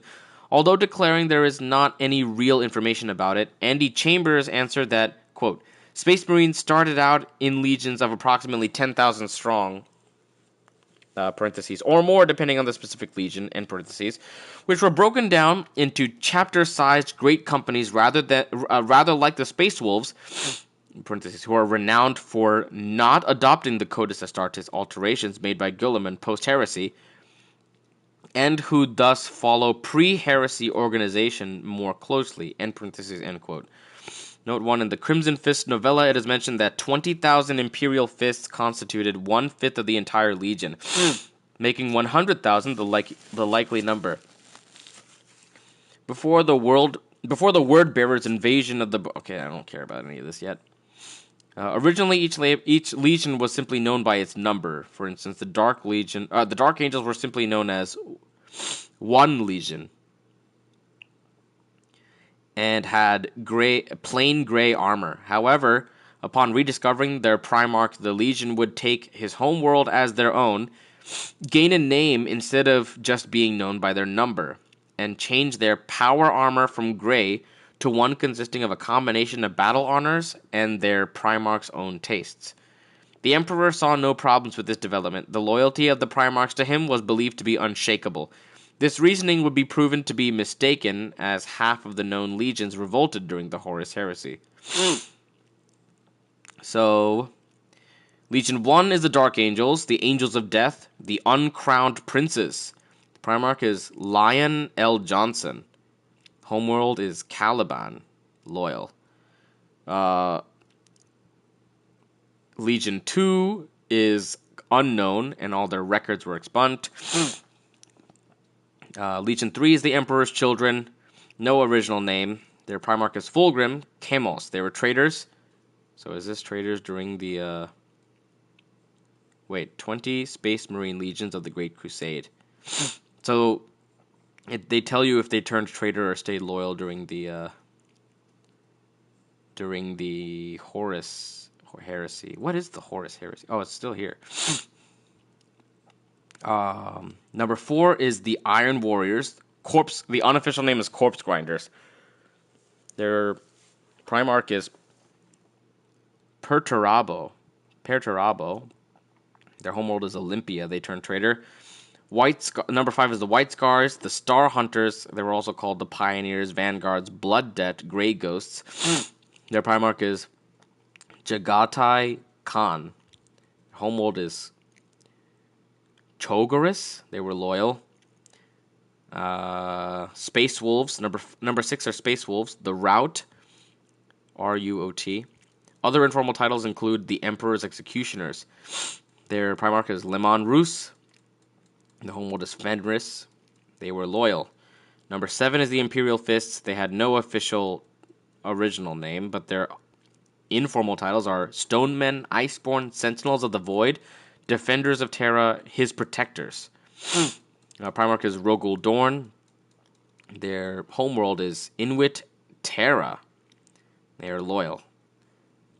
Baal? Dog, they're just seriously throwing all these demon names out here. Fenris, Olympia, Caliban, Baal, Medusa, Barbarous, Nocturne, Colchis. Dog, are you for real? Anyway, I'm not going to read any more of these. And then 2 unknown legions. Anyway. Where are we in this list? Where's Titus? Dante, Mephiston, dog. They just seriously threw a bunch of demon names in here. Gabriel Angelos. My nose. I can feel the sneeze incoming. Anyway, heresies. Techno-heresy. Heretic. That's crazy. Techno-heresy is a charge leveled by the Adeptus Mechanicus upon those which may deviate from its technological and scientific teachings. This is seen as a betrayal of the cult Mechanicus. Techno-heresy comes in many forms, such as weakening the Adeptus stranglehold on the knowledge of the Imperium's technology, or embracing individual experimentation and innovation. The Imperial regime has combating heresy. The Imperial regime has multiple bodies dedicated to quashing heresy. These include the Adeptus Arbites, which enforce the Lex Imperialis across the worlds of the Imperium. The Adeptus Ministorum devotes a large part of its efforts in determining what qualifies as heresy and condemning heretics wherever they may be discovered. During a war of faith, Imperial armies will often exterminate massive numbers of heretics. Most zealous in these purges are the Sisters of Battle, the militant arm of the Ecclesiarchy.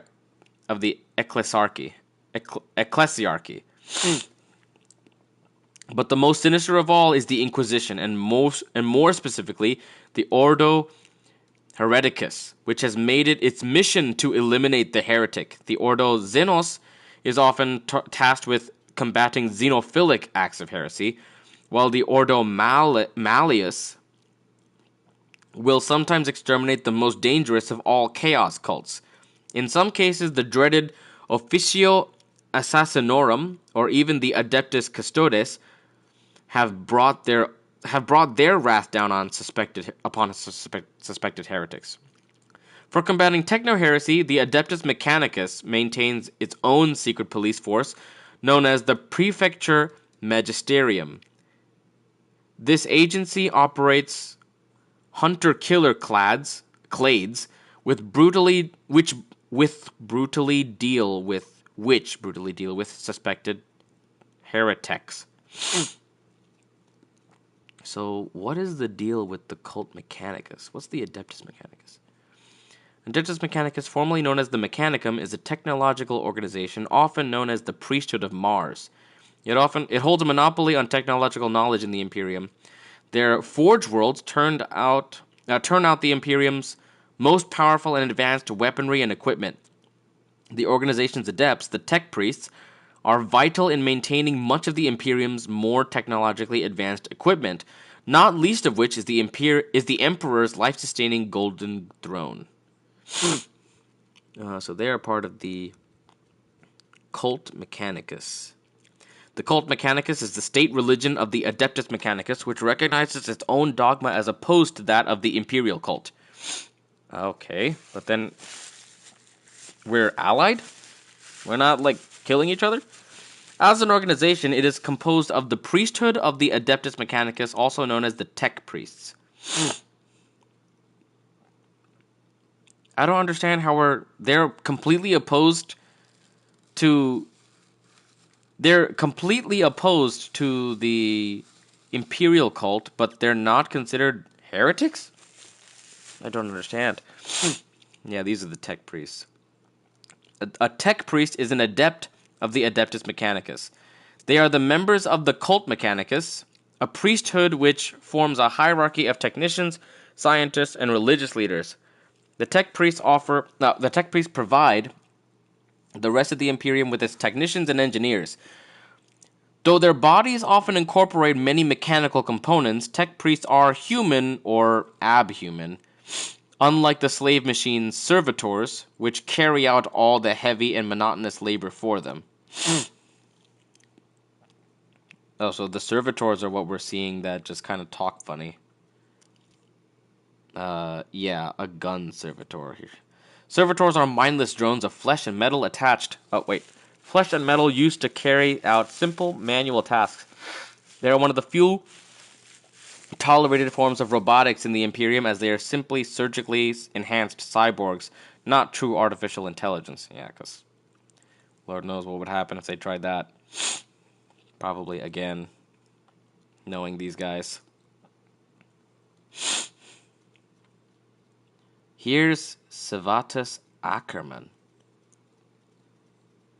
Whoa, captain is a captain of the Ultramarine 2nd Company. Ackerman was originally an officer serving under the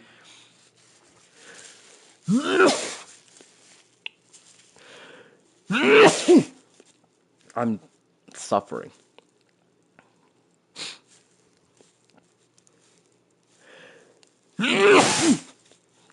Come on. Whack. Okay, was originally serving under Cato Sicarius in the 2nd Company. However, he became the captain of the company after Sicarius was lost to the warp early in the Indomitus Crusade due to the formation of the Great Rift. Whatever that is. One of his most notable actions was leading the attack on the Black Legion-held world of Nemendgast during the War of Beasts. Despite being badly outnumbered by the Black Legion forces during the Nemendgast raid, Ackerman refused to leave and instead ordered an attack to destroy the world's demonic factories. The orbiting Chaos Fleet soon became alerted to Ackerman's attack and began moving to aid Nemengast. The crew of the captain's strike cruiser Carpathia warned Ackerman of the fleet. The captain then immediately led the remnants of his forces in a final attack that destroyed the demon factories, but by then they were swarmed by the Black Legion. Ackerman knew they could not break free from the traitors, and instead ordered the Vanguard librarian Maltus to escape and bring word of what had happened to Chapter Master Calgar. Maltus successfully returned to the Carpathia, which then escaped to Vigilus. During the affair surrounding Project Aurora, Ackerman reincorporates Demetrian Titus, that's his name, Demetrian Titus, as a lieutenant into the 2nd Company. Ackerman has some suspicions of Titus due to his history as a Death Watch Black Shield and detainment by the Inquisition. He later fights... that's a spoiler. I'm going to look into that later. What is this dude? Demetrius Titus and Black Shield. The Death Watch Black Shields are member of the Adeptus Astartes that are attached to the Death Watch, the chamber militant of the Ordo Xenos of the Inquisition. Typically, Space Marines attached to the Death Watch are members assigned from their respective chapters and wear the distinctive chapter icon with pride on their shoulder guards. However, there are a number who hold no such sacred symbol, and the place where it's supposed to reside is left black. Instead, the skull-faced icon of the Death Watch remains on the Marine's left shoulder guard, with its silver colorings marking their allegiance to the chamber militant. These black shields shun the company of their fellow Astartes and only assemble with their battle brothers on the field of battle. Their position is a unique one within the Death Watch, and some even regard their presence as being an ill omen. However, the Death Watch is eager to accept an Astartes into their ranks, as a trained Space Marine is considered too valuable a weapon to be squandered. Thus they find duties for those that have been rejected by their masters. The reasoning behind this practice is that these warriors are Space Marines without a chapter and are individuals that have severed themselves from the Brotherhood of the Astartes.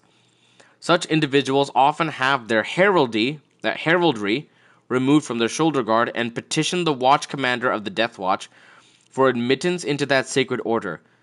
Their reasons for entry are varied. Some join because their chapter has been destroyed, and thus the lone survivor decides to dedicate his final actions in the service to the Death Watch as an act of pious humility.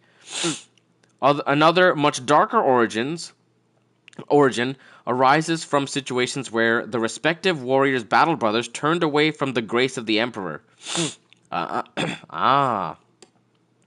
The Black Shield decides to leave his traitorous brethren behind in order to expunge their sin from his being. By tradition, these Astartes are never questioned on their origin. Every trace of their past is obliterated by the removal of their chapter icon. During their first encounter with the Watch Commander, little is known of what is discussed. Most of it is kept secret between the two, and supplicants normally supply only their name and their degree of basic training. By right, a Watch Commander is entitled to refuse entry to the warrior, although this is rarely done. Once within the Death Watch, these Black Shields commit themselves to a life of atonement, where they guard the outer reaches of the Imperium from many diverse threats. Sometimes their lifelong service can even award them the honor of being entombed within the Watch Fortress. Their final action allowing them to reforge the bonds of brotherhood that they had once severed. Normally, Black Shields are considered a rarity, with only a few ever being seen in the life of a Watch Commander. Each Astartes that takes such a mantle has a different reason for walking down this path, and their fellows will often speculate on this matter. The only trait is that the hallmark of all Black Shields is a fierce determination to right a wrong in their past by dedicating themselves to the Death Watch. They often express this by a penitent regime of prayers and self-castigation between training sessions in order to better prepare themselves for the challenges ahead. Black Shields whose chapters still exist are expunged from their chapter records and forever forgotten.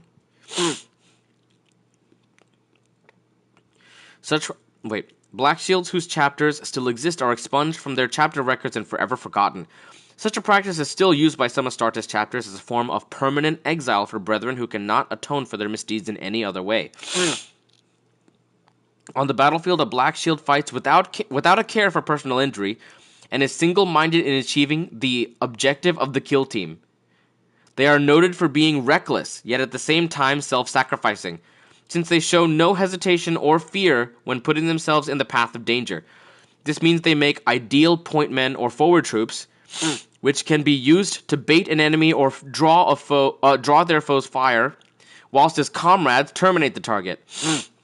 The Black Shields care little for personal glory and will not engage in actions that would jeopardize the safety of those around him. However, they are always ready to give their lives in battle as they believe themselves already dead, and that they're only worth their service to the Death Watch. They unquestionably accept all the hardships placed on them, which includes assignments that their comrades feel are not glorious enough, such as they offer no complaint whether stationed at the forefront of a kill team or standing alone on guard duty at a watch station. However, their dedication and self-sacrifice can sometimes lead to being awarded positions ranging from Death Watch chaplains, watch captains, and even rarely, watch commanders. So, Titus Strom, Death Watch chaplain. Death Watch chaplains have a slightly different role than the chaplains of other Space Marine chapters. While the latter have many different duties within the traditions of their own chapter, the Death Watch chaplain's duty is maintaining the battle spirit of brethren from several different chapters. What's a regular chaplain? Space Marine chaplains are the spiritual leaders of the Space Marine chapters.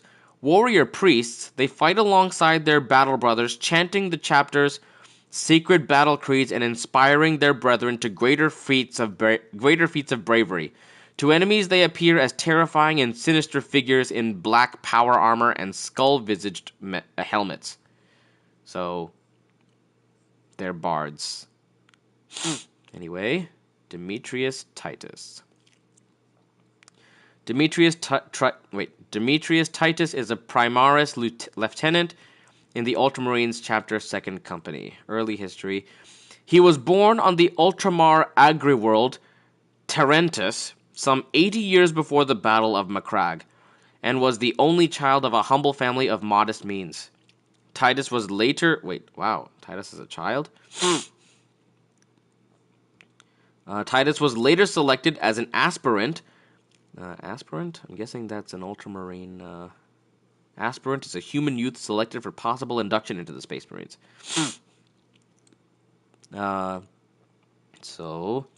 Titus was later selected as an aspirant by an Ultramarine selector named Metaris, who remarked that the child had never known fear. Titus joined the 10th Company and excelled at every trial set before him.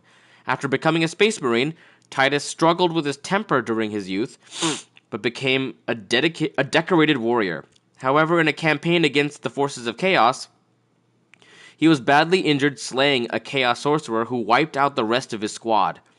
The aftermath of that action led some to question how Titus had survived where the rest of his battle brothers had fallen.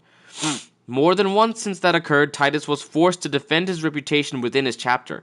He overcame these doubts, though, due to his reputation for decisive action and for being a warrior of incredible skill, who always emerged victorious throughout countless battles despite facing seemingly impossible odds. A little more than 50 years later, he joined the Ultramarines' 2nd Company. It was led by Captain Severus Agamemnon. When the first tyrannic war began. But the company was fighting elsewhere when the Ultramarines' homeworld, Macragge, was invaded by the Hive Fleet Behemoth. Though the second raced to aid their chapter, they arrived after victory had been achieved at Macragge, and the company instead joined the Imperial forces that aided in scouring Ultramar's worlds of the Hive Fleet's presence. As this occurred, the Ultramarines began to rebuild their devastated chapter, and Agamemnon was made the captain of the 1st Company. The second's first sergeant, Lucian Trajan, would replace Agamemnon, and Titus became the sergeant of his new captain's command squad. Trajan then had Titus lead multiple kill team units as Ultramar was purged of Hive Fleet Behemoth. This allowed Titus to develop his distinctive trait of studying Xenos tactics and strategies by fighting them in close quarters combat. The sergeant and Trajan would also flourish under the tutelage they received from 1st Captain Agamemnon. A century after Trajan had taken command of the 2nd, the company went to the aid of the besieged Imperial world Beta Arcturus. It had been invaded by the Asuryani forces of the craft world Baeltan, and once the second's often used strike cruiser Righteous Fury arrived, Righteous Fury, that's my ability. Trajan led the company against the Xenos. In the battle that followed, the Righteous Fury fought Baltan warships as the second's captain attacked the position of the Xenos Autarch leader with half of his company. Trajan then killed the Autarch in single combat, as Titus and his command squad kept the Xenos leaders, aspect warrior bodyguards, which caused Baltan's surviving forces to flee. As they did so, however, the Xenos captured the Ultramarine Leandros, and Trajan gave command of the company to Titus, as he led a command squad to free the young warrior. Wait. As they did so, however, the Xenos captured the Ultramarine Leandros, and Trajan gave command of the company to Titus as he led a command squad to free the young warrior. This was merely a trap set by Baltan, though.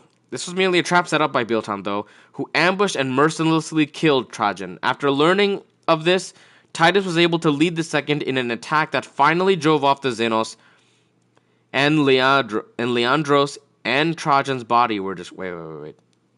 After learning of this, Titus was able to lead the second in an attack that finally drove off the Xenos, and Leandros and Trajan's body were discovered. They killed each other, wow. Upon the second's return to Macragge, the Ultramarines chapter master Marnius Calgar decided to make Titus the company's new captain. While some of his battle brothers had thought that it was a rank he was suited for, Titus never sought to rise to such ranks. He had been content with his position as sergeant, and had only wished to serve Trajan and the Emperor in whatever way he was asked of him. Upon being promoted, though, Titus accepted the second company's captain, but he felt the weight of taking over his predecessor's mantle. Titus would lead the second to numerous victories afterwards, often using the Righteous Fury and many senior Ultramarines, including both Chapter Master Calgar and First Captain Severus Agumen, regarding him as an exemplary warrior and strategist who was the model of the humility expected of their chapter. In the invasion of Graia, Titus had served the Ultramarines for 150 years and had led the second company for 10, when he was sent to defend Graia from the Orc Wag of war boss Grimskull. What is Wag? Wag. The Orcish term Wag refers to 4 related phenomena. Wag as a psychic field. A gathering of orcs generates a psychic field known as the Wag, which allows orcs to instinctively recognize who is bigger. Bigga. To instinctively recognize who is bigger and therefore in charge. During the War of the Beast, members of the Adeptus Mechanicus noticed how orc weapons only seemed to activate when they came into contact with the greenskin. Wag energy can also be manipulated by the Weird Boys. Weird Boys? Dog, what kind of... What is up with these guys? They're like... Huh? They're like, dude bros. In an array of deadly psychic powers. Wog as an event. List of orc wogs. Wog also describes the rare occasion when orcs stop fighting amongst themselves and band together against other races. This undertaking combines the aspect of a mass migration, a holy war, a looting party, and a pub crawl, with a bit of genocide thrown in for good measure. In a typical Wog, millions of battle-hungry orcs invade their target and stomp everything in their way flat. Just who is invaded is a matter of supreme indifference to the Wog. Battle is battle. Wogs naturally gain in size and impetus as long as they're successful and have something to fight. As the Wog rages on, more orcs will hear of the fighting and travel to where the action is. Thus, the longer a Wog goes on, the more numerous it becomes. Wog as a group. The third use of Wog is the name for the massive horde of orcs gathered under a single war boss.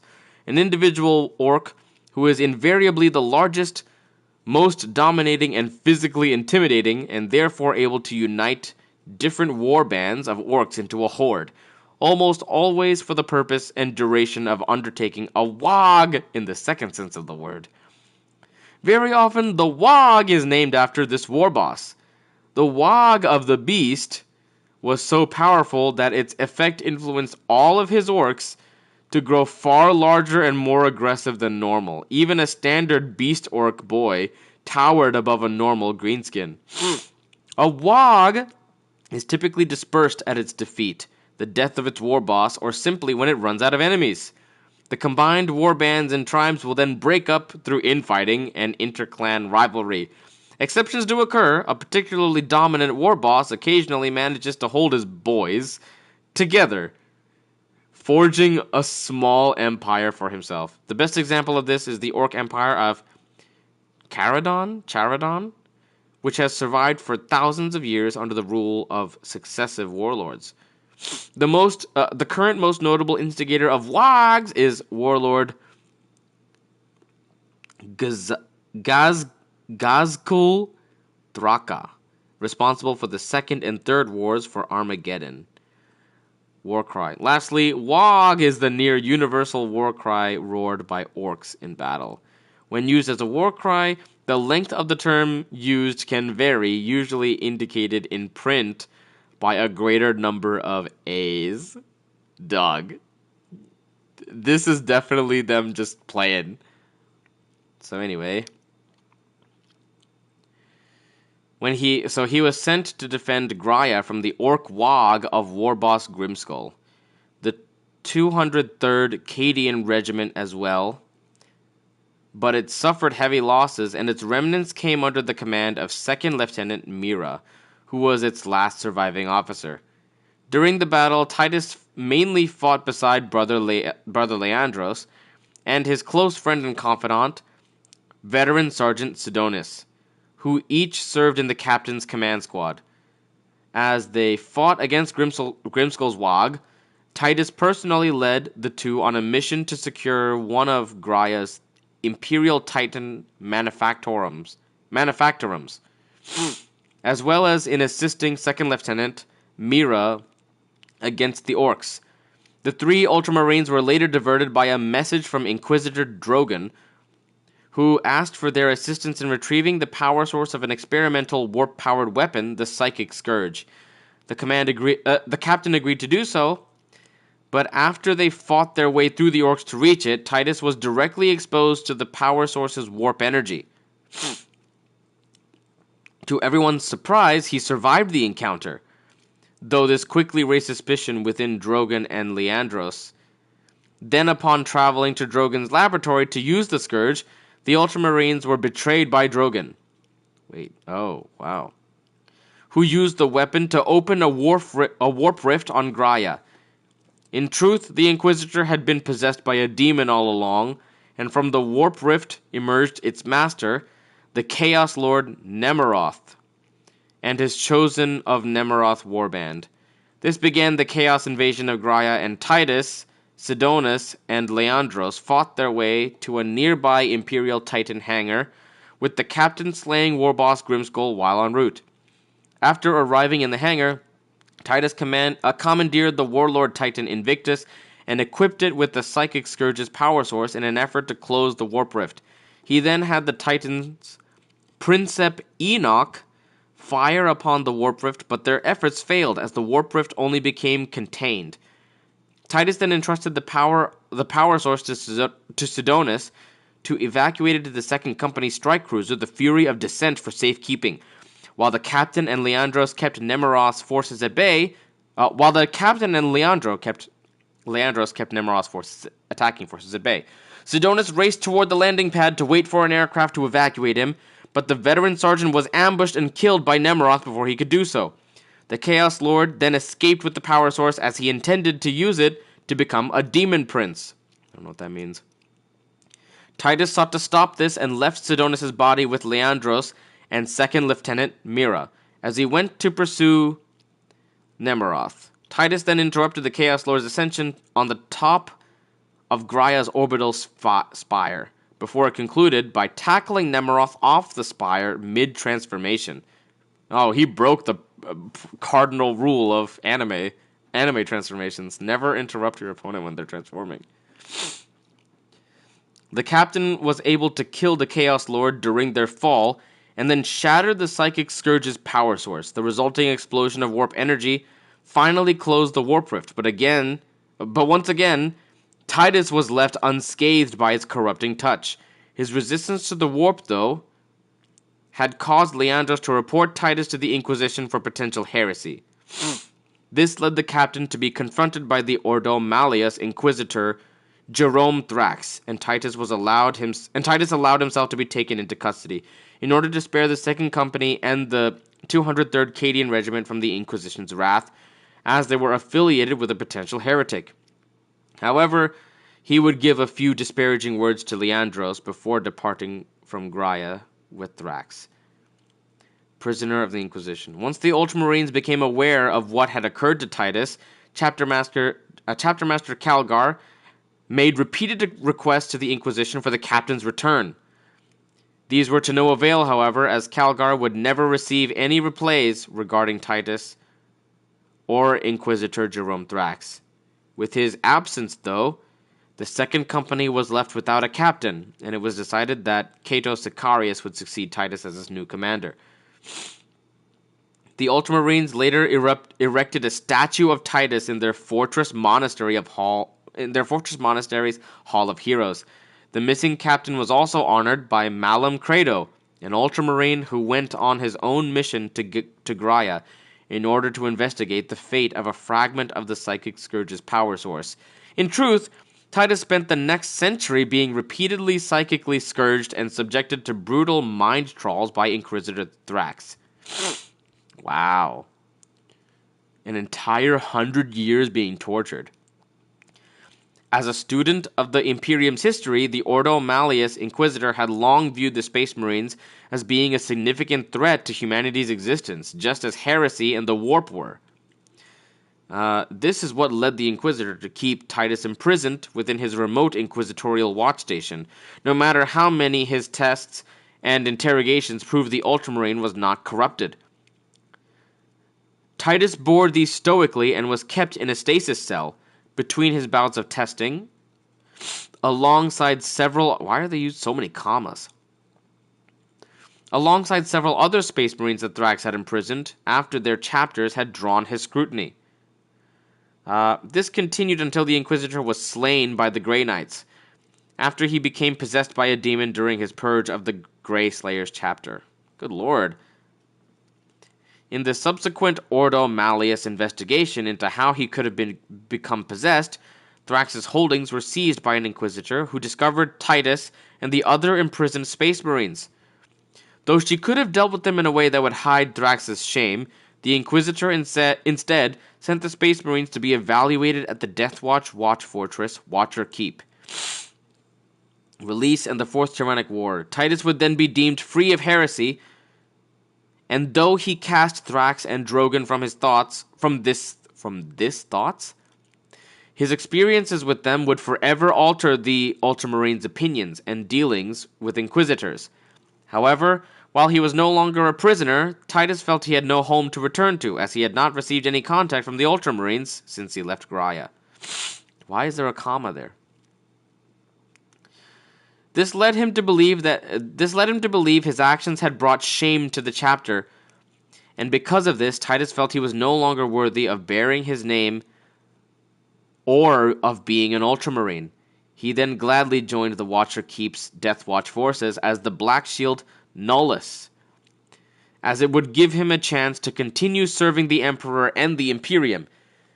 He was content to die fighting humanity's Xenos foes, and his chance would come during the Fourth Tyrannic War. After High Fleet Grendilus invaded the Bastior subsector, Watchers Keep Watchmaster Vadrian Shenol led its watch company Primus to battle against the Tyranids. They were then split to aid in the defense of different worlds, and Nullus kill team Khazarian joined the effort to save Kadaku. However, during their descent into the besieged world, Khazarian's Corvus Blackstar crash-landed. after it was attacked by flying Tyranids. The downed craft was then swarmed by the Xenos, and Nullus was gravely wounded by a Carnifex, while the rest of the kill team was slain. Before the Tyranids could kill him, however, the Ultramarines' Soul Blade Strike Force arrived to aid the Death Watch. It was led by the chapter's chief librarian, Varro Tigurius, who had sensed Titus's soul. There should be an S after that apostrophe. Who had sensed Titus's soul and had ordered the strike cruiser Righteous Fury to reach his location on Kadaku. They had not known what became of the lost captain and learned of his involvement with the Death Watch as they deployed on the world. While they were too late to save Kadaku, Tigurius' Soul Blade forces kept the Tyranids at bay long enough for the Death Watch to escape from the Xenos. This included Titus, but the chief librarian brought the wounded captain aboard the Righteous Fury so that he could be finally reunited with the Ultramarines. However, his wounds were so severe that Titus's only chance of surviving was to undergo the Calgarian Rites. Calgarian Rites? The Rubicon Primaris. The Rubicon Primaris is a name given for an extensive operation that allows firstborn Space Marines to be reborn as Primaris Space Marines. This procedure is also called the Calgarisian Rites or the Calgar procedure in honor of Marnius Calgar. Wait, hold on, what is a Primaris Space Marine? Primaris Space Marines are the next step in the evolution of the Emperor Space Marines. Primaris Marines are larger and more physically powerful than their standard cousins, in addition to having a more stable gene seed. These mighty warriors have appeared in the closing days of the 41st millennium, following the 13th Black Crusade and resurrection of Robut Guilliman. Pre-Primaris original template Space Marines are now referred to as Firstborn.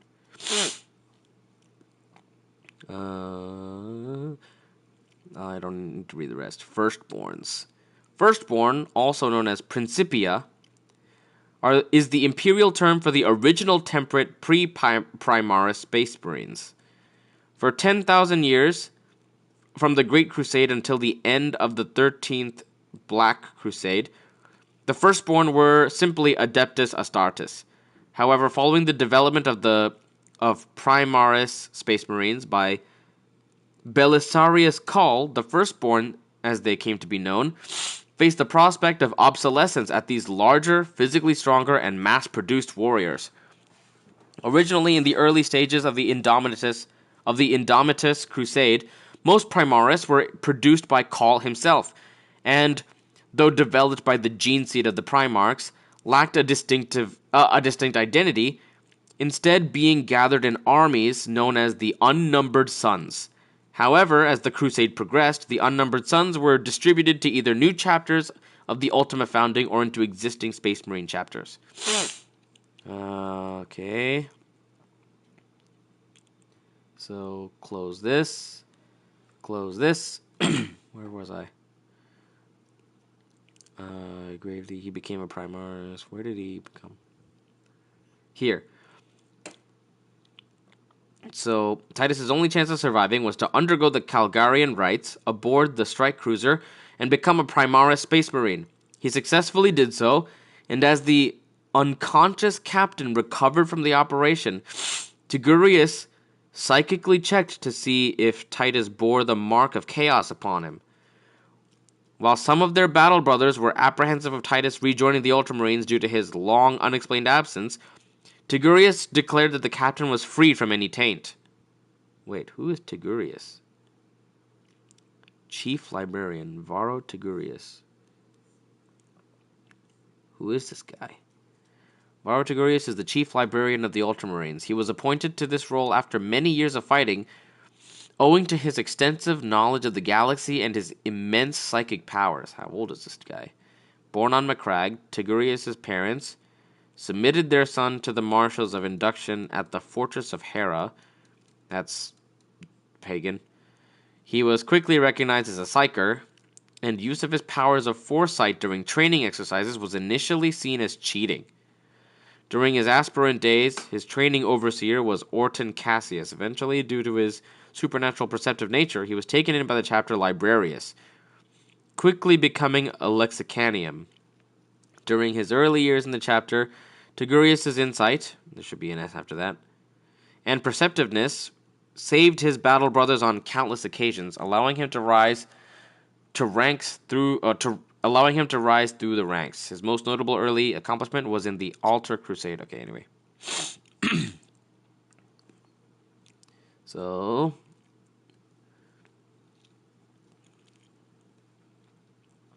who sends Titus his soul? Who sends his soul? The chief librarian. So he declared that Titus was free from taint.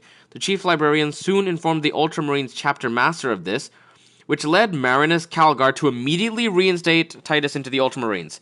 This officially put an end to any doubts about him, and Calgar declared Titus would once again serve with the chapter's second company. Titus would not serve as its captain, though, as Cervantes Acheron. I've been saying his name wrong.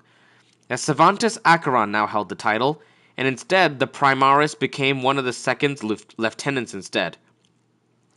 Though Captain Acheron had only just left the 10th Company, when Titus was taken into custody by Inquisitor Jerome Thrax, the lieutenant accepted his new rank when he later awoke. Having once more been reunited with his chapter and reclaimed his name, Titus was ready and resolved to bring the Ultramarines' wrath upon the foes of the Imperium. Here we go. After his reincorporation into the Ultramarine 2nd Company, Titus was given command of squad members Gadriel and Carrion, keeping his history and reasons for being a Deathwatch Black Shield from them.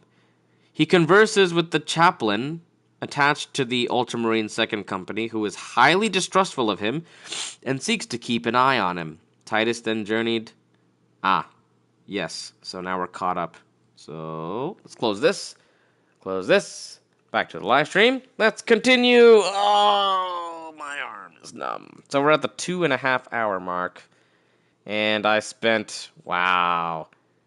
Sorry, y'all. I spent over 2 hours reading Warhammer 40,000 lore. Oh, wait. I can't see anymore. The temple is located inside the dome section of the city. And you know what's crazy? I was just originally trying to figure out what their ranks were. We'll have it's to cold land here. Outside and make our Oh, come on. They shot our engine. Lock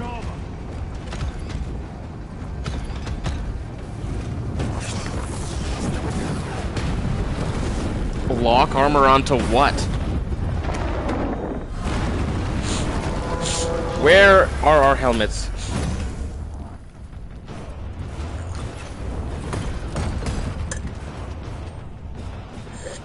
No, I'm not ready. Lance of Jove, report. Minor damage. Tech team is inbound. Minor damage? On you for extraction. Yes, Lord. We will be there. Very good, brother. The Emperor protects. Make haste. We have considerable ground to cover. Alright. Heavy gun equipped. Nothing of import here. And I got my power sword.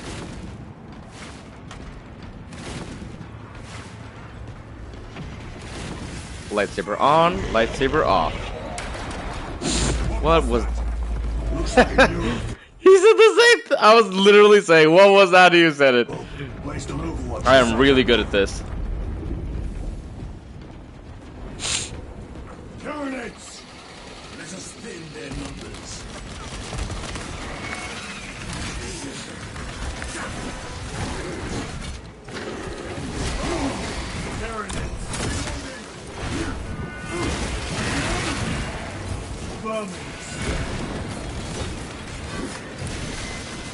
Oh no!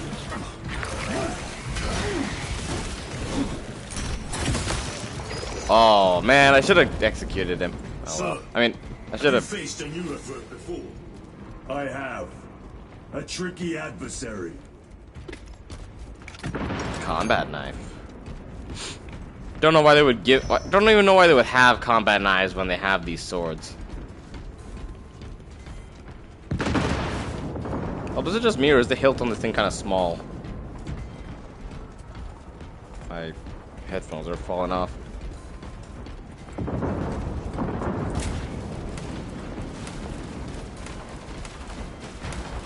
Oops. Walking through the cover. Oh, that's our allies. Restocking. Instigator, bolt rifle, stalker, Oculus. My.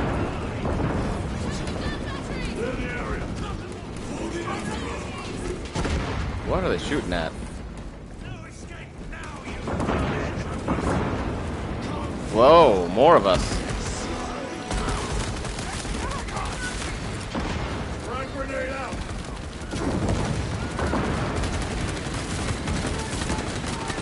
Changing magazine.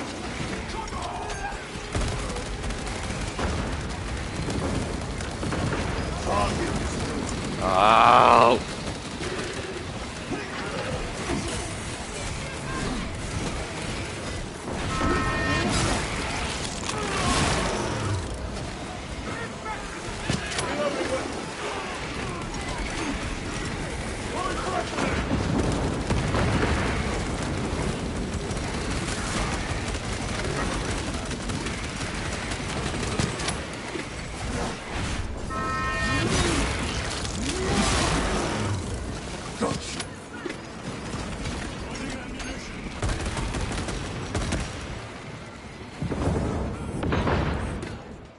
Whoa, okay. Is that you?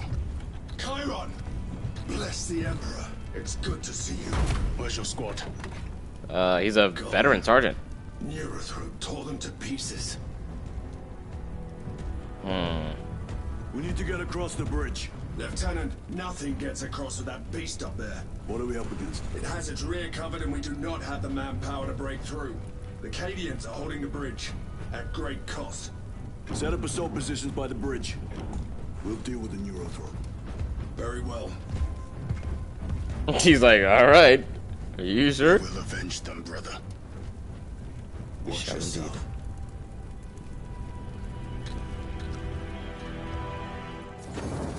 We shall be victorious. What's so theoretical? A direct assault on the rear guard. That's it. What? Ability, brother. Good. Let us choke them with their own blood. Oh, come on.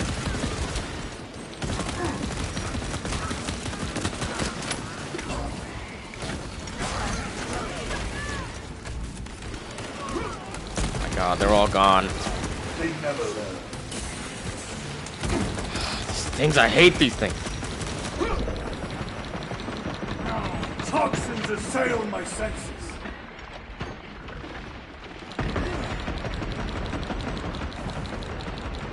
Thank god, it's dead. Still taking damage!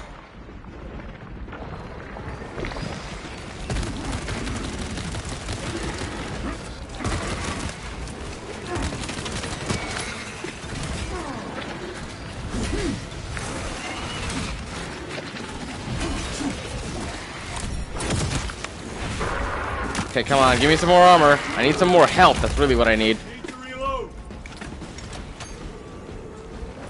Do I have any stims? No, I don't. Chiron, how do you know Varellus? We served together in 9th Company. I owe him my life. How so? We were once defending the stronghold from an Orcason. A war boss overpowered me, had his drill against my head. Varellus appeared, cut the bastard's arm off, and beat him to death with it. Man. Let us honor him by avenging his men. Dang. It's honestly heartbreaking to know when an Ultraman is, I mean, when a Marine is dead. Knowing there's so few of them. There's maybe only 1 million, not even. Maybe just a little over 1 million Space Marines.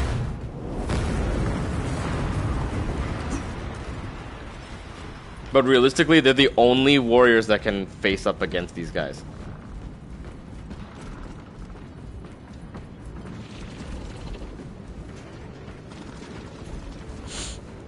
Hear something above.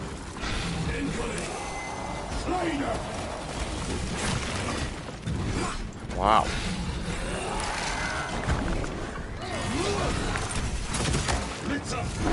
Whoa, it's down! Well, that's the. We just took one down without a health bar.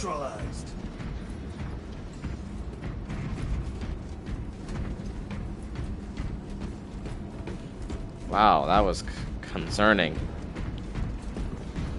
But at least it's not a boss anymore.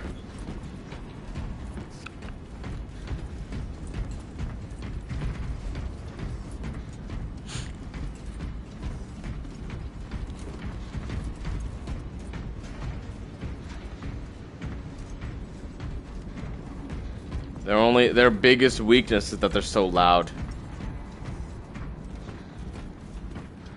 Data pad. Am I not already using it? A fine gift from the forge. I am. I'm already using a heavy pistol.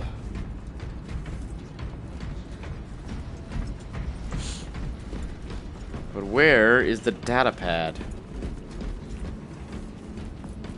Ah! With this, we shall defy death's grasp.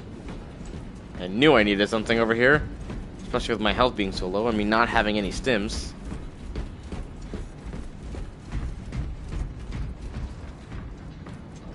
Alright, guess we're ready.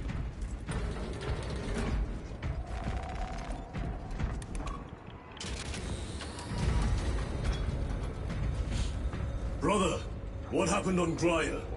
Nothing good. Can you be specific?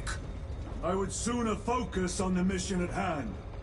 You are withholding information relevant to the mission at hand. Mind yourself, Sergeant. Your behavior has been erratic. You force your way into classified files. You tell us nothing. Gadriel, we deserve to know who is leading us. This conversation is over.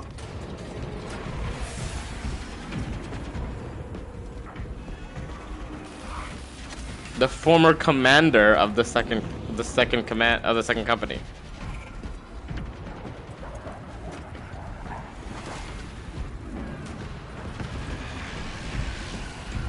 This looks like there's something here. There is! That is late. Cannon maintenance report 1.002.81.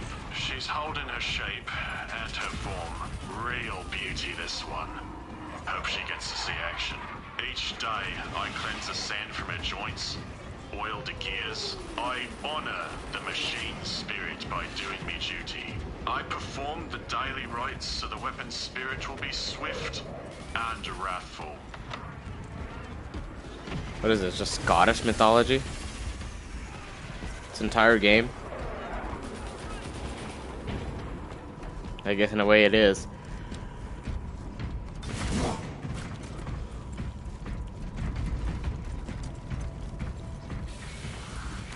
Deal with them! Gladly. Come and meet death, see us.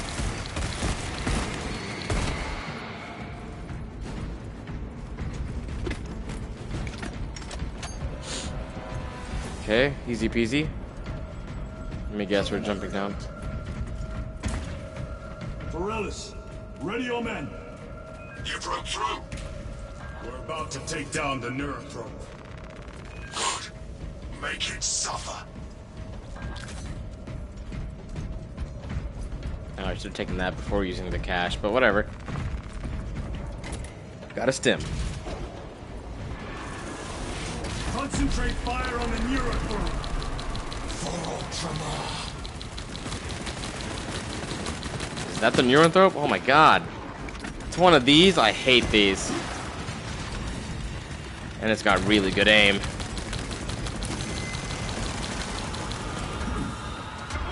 What?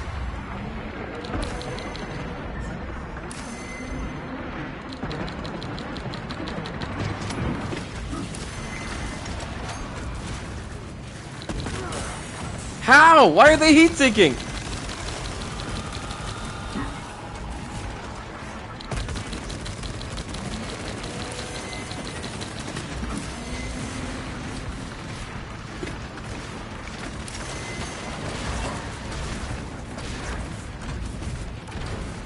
Dang, I really gotta move to dodge those.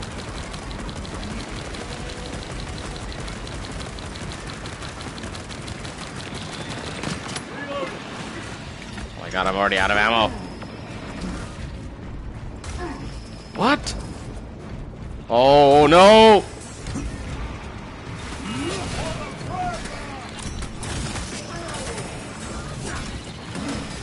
Whoa! I got an achievement. Furious Retribution. What is hitting me?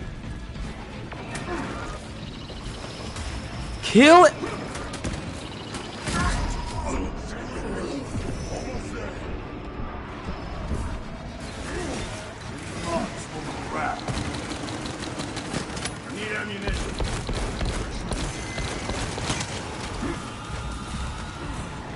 Restocking.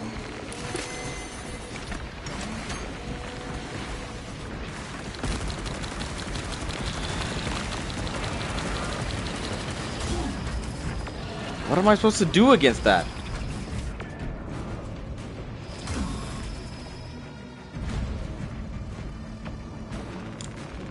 Resupplying. Are you serious? Reloading weapon.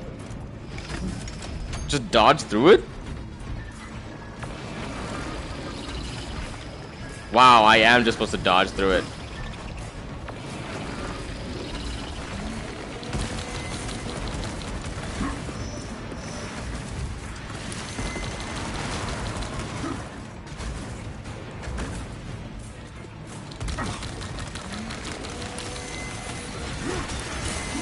Oh my god, oh my god, oh Jesus.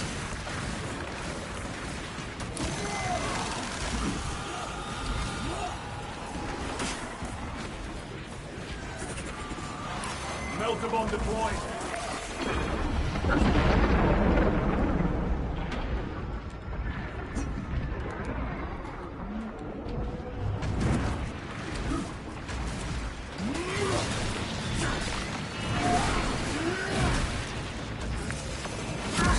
Oh my god. Really? One of these now? Oh no. He's not doing well either. This is not good.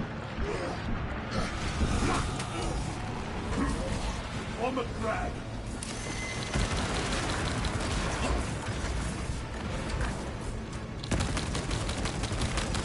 Come on.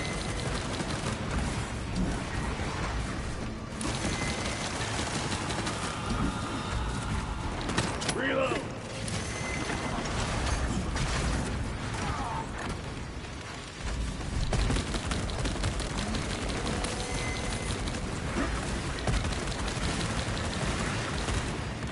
Ah!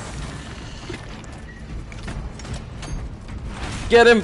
Yes! 25 unique finishers performed. Ripped off his arm. Oh, he blasted me with a Kamehameha!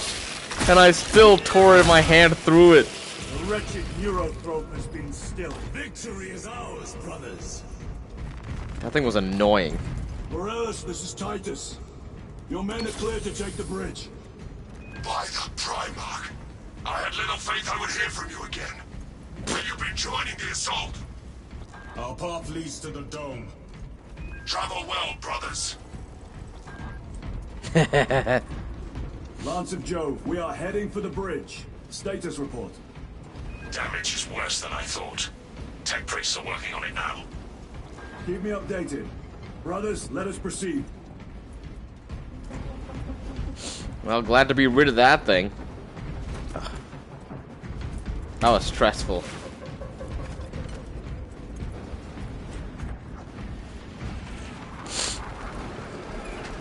Is he gonna kick it? Or push?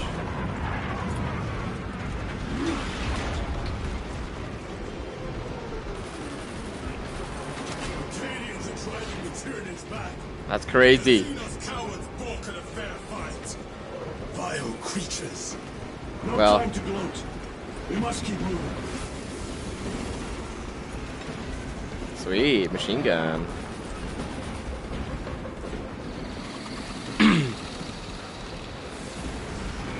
Grabbing equipment.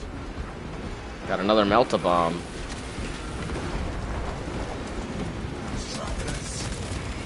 None escape.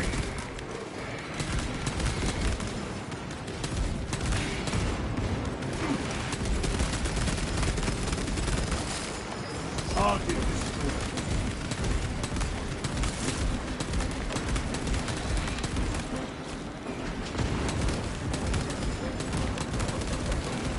They are all like 30 FPS up there.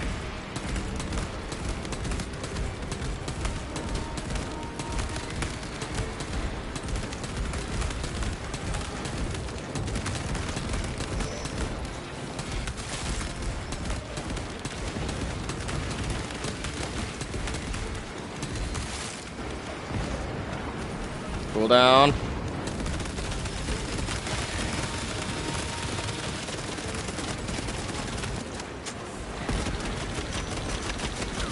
Dog, how?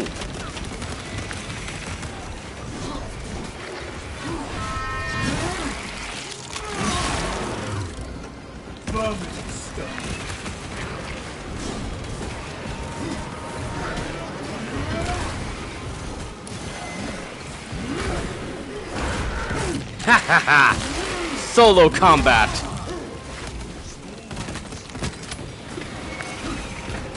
Huh?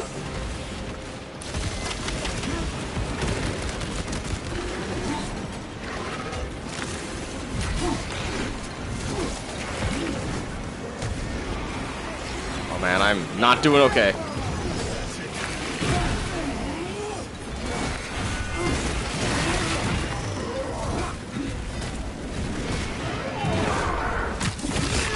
Come on, give me more armor. That's all of them. How far to lose his position? We're still a long way from the dome. And we must hurry. Whoa, okay. Was not expecting the game to just wrap, or the cutscene to just wrap up there. Need a ride, brothers? Indeed. Sergeant, good to see you. The Cadians have the bridge under control. Thought you could use an extra hand. A welcome offer. Climb on.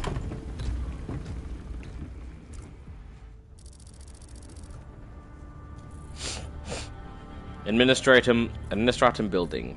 En route to the Temple of Thasian. 30 minutes later. Lieutenant, the Cadians are requesting support. Go. Thank you, brother.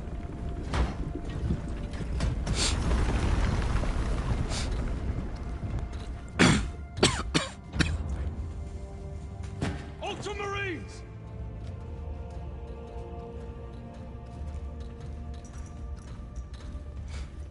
Gideons. How are you? The enemy infiltrated the dome. No, my lord. What about the Temple of Thasian? The dome was evacuated days ago. Rejoin the main force immediately.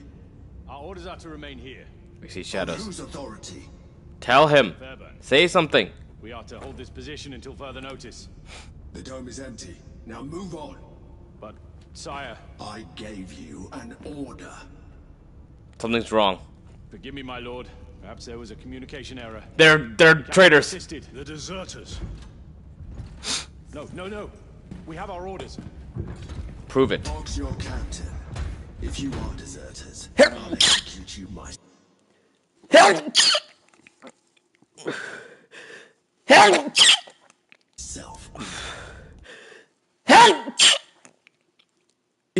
Look at his face, dog. He's playing. He's playing us.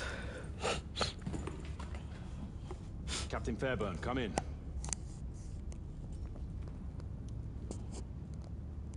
Oh my God, they're playing me.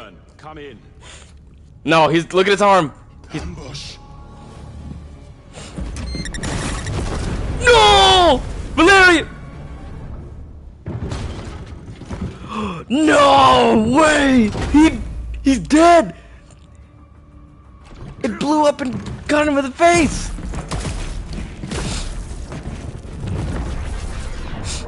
Oh no, they opened a warp something. What the heck are those? Traitors. You will burn. Special tactics. Heretic Astartes. Traitors of the Thousand Suns. How Cowards! You will pay Whoa! for what you've done! They teleport?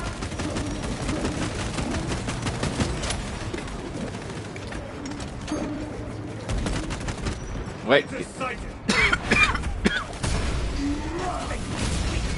Their champion lies defeated.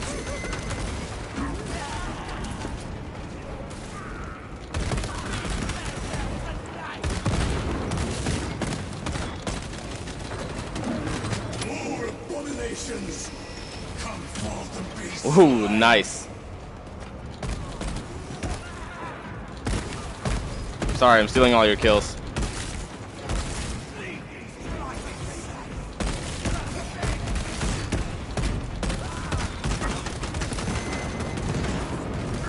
Oh, come on. Changing magazine. Not been doing it on ammo. Munitions secured. Wait, did I just walk through them? Purge the heretics. Let us punish them! Oh, come on! I needed that. They corrupt space and time! Do not fall prey to their trickery.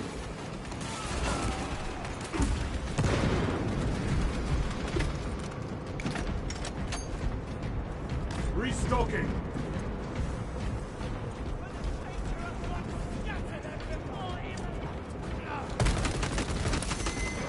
Do a grenade over here?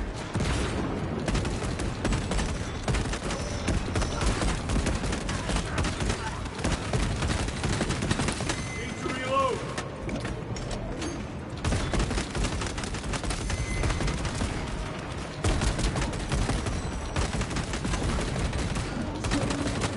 Ammunition depleted. Changing magazine. Titus to Captain Akaran. Akaran here. We were just attacked by the forces of chaos. You're certain? No doubt.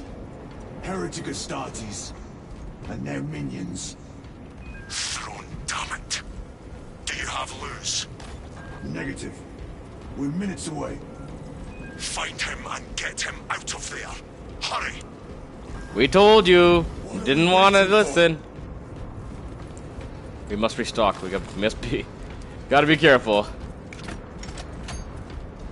I know we want to just jump in gung-ho and get him. Secured. Cannot go in there without ammo and health. Is that it? Nope, one more. Alright. This is all we got. Let's go.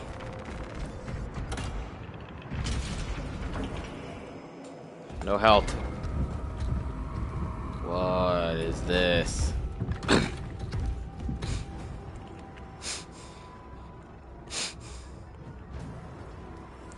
Oh no. Are those our guys or their guys? I'm guessing those are our guys. Man. Hold on. Chill, dog. That's not Gadriel, but okay.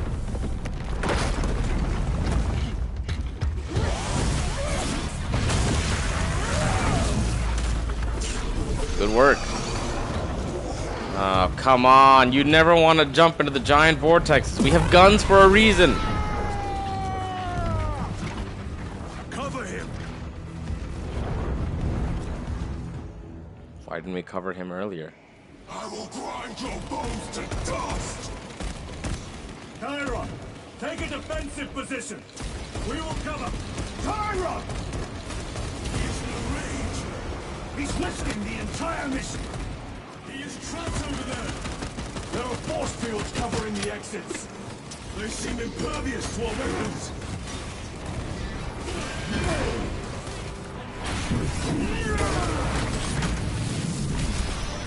No victory for you here.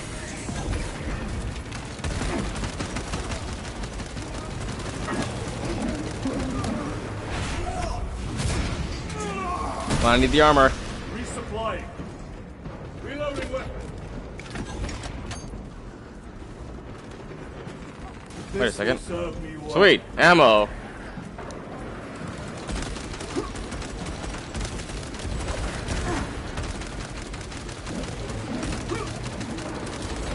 Yo, kill him! Focus on your targets, dog.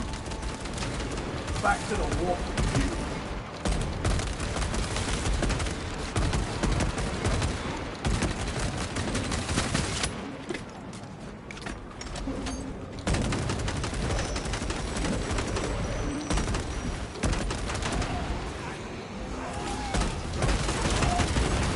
Yo, this is not looking good over here. Ow!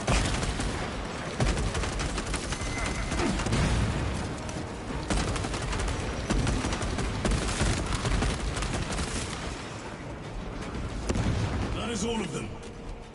For now. The exit is blocked by heretic sorcery. The altar. It bears the mark of the archenemy. Destroy it. Oh, okay. Not with my sword. Then, how? Bring me more, he says. Destroy that vile structure. Artifact destroyed. Look, the force fields are collapsing. Chiron, move through the exit. Brother, by the gates of Hera, you must calm yourself. I will not rest until every last vile heretic lies dead at my feet. Oh no, I gotta give up my 12 shots. No, I like this thing too much. As much as I want to try it, I like that thing too much. It's too high damage and too versatile. Chiron, I order you to regroup. I have other business. Calm down.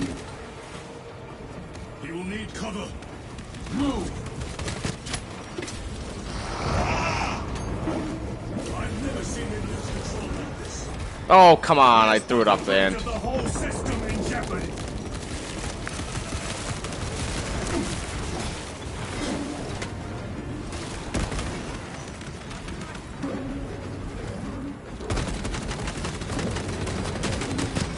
Forgot that I wasn't using grenades. Kill confirmed.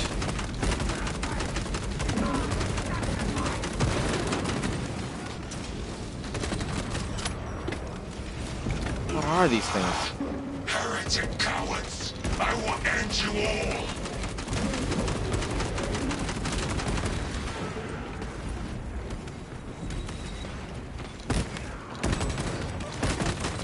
Need to reload.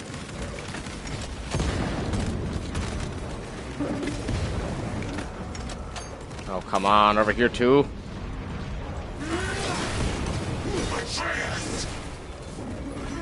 Oh, he is so mad. Oh no, wrong button. Reloading weapon.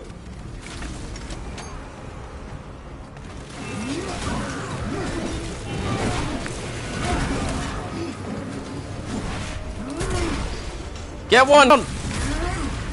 Oh. His life is Let us cover Chiron.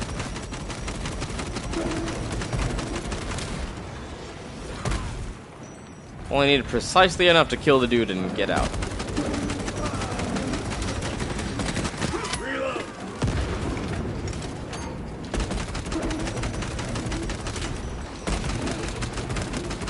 We can blow as much ammo as we want now.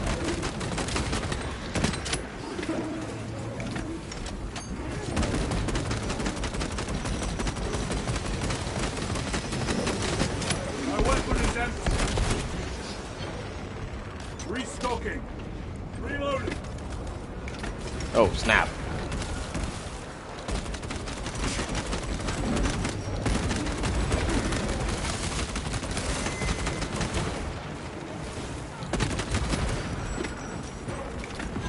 Resupplying.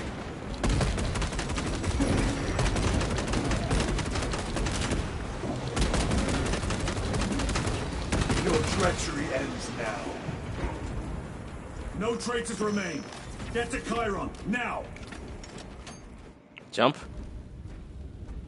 Sergeant, check the perimeter. Yes, brother. Explain yourself. Need I justify my hatred? You need justify your recklessness. The traitors have a debt to me. And you will throw away your life to collect? Death is my duty. No. Your duty is to the Emperor. You will die when and where he so chooses, not over some personal vendetta. Do you understand? Lieutenant, you should see this.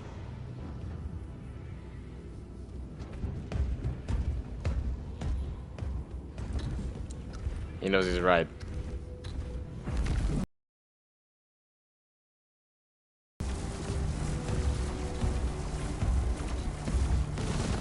Victory for the Emperor is victory for our brothers. The altars. Same ones we encountered earlier. They must generate the shield. Destroy them. And purge these abominations from the face of this world. It seems the traitors' motives are unmasked. Seems. You doubt they wish to stop Aurora? You will soon learn that when dealing with heretics, nothing is as it seems.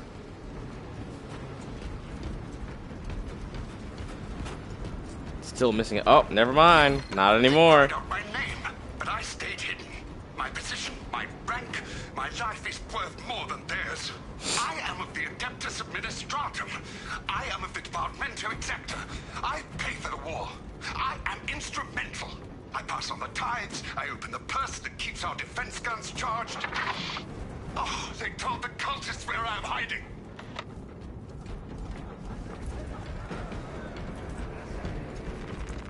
The what? From where you're hiding? Something's laughing on the other side.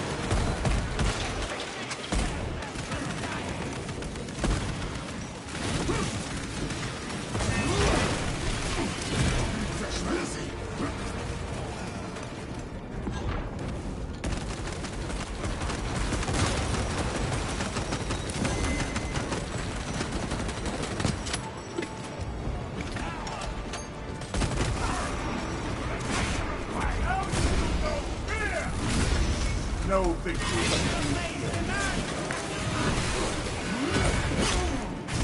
What? Need more armor.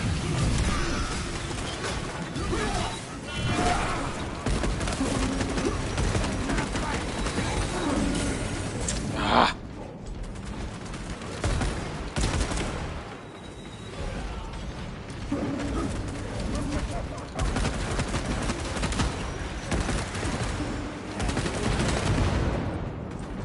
Changing magazines.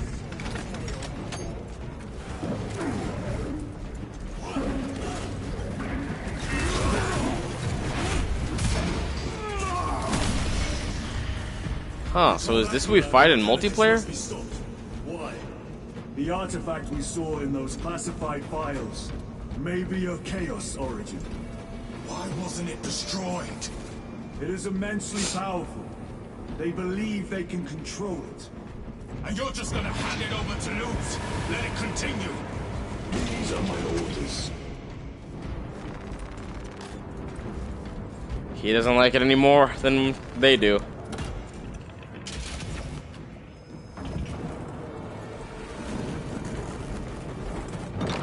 What are they doing? It matters not. Kill them! Let us tear off their limbs. Kill those slaves of the corpse god and gain the notice of the changer of ways. Die for the true gods. The coward witch banished. Another barrier. Sustained by that altar, no doubt.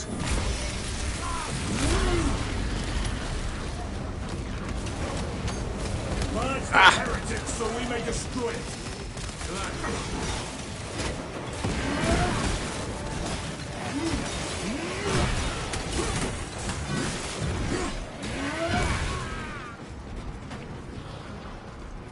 Area secure. Now It the is? altar. Hold on. Should probably... Hurry! Sweet, got some stims. Need to recharge my armor though. I don't know what I'm taking damage from. Any more resources in the area? No? No, indeed not.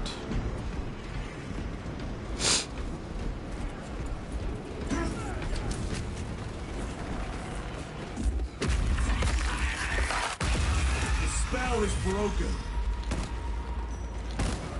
They are attempting to breach the doors. That is no simple sorcery. Look how twisted the altar has grown. It seems alive. If it lives, then let us teach it of pain and death. It reeks of the warp. Raise the armor of your contempt and snuff it out. Look! It shrinks from us! Then keep close and endure. We must disrupt the spell. What I wouldn't give for a, It sent such a meager force to meet us! Show them the error of their ways.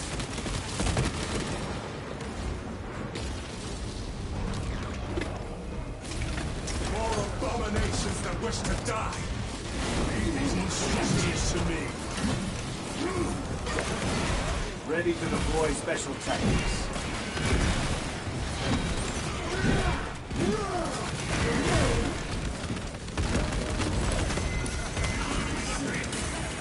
oh my god.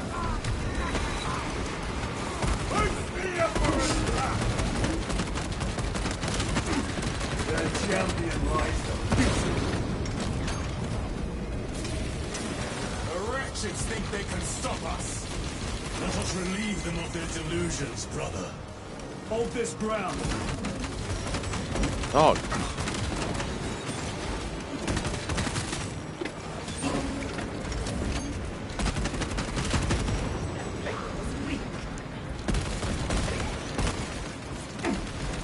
Reloading!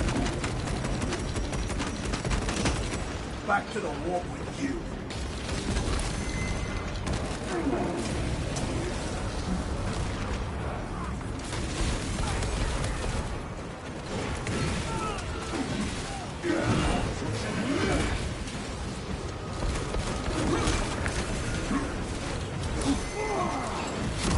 Oh no. Die, brother! They have me down! Focus your range and stand, brother! I'm out of ammo, dog. Like that.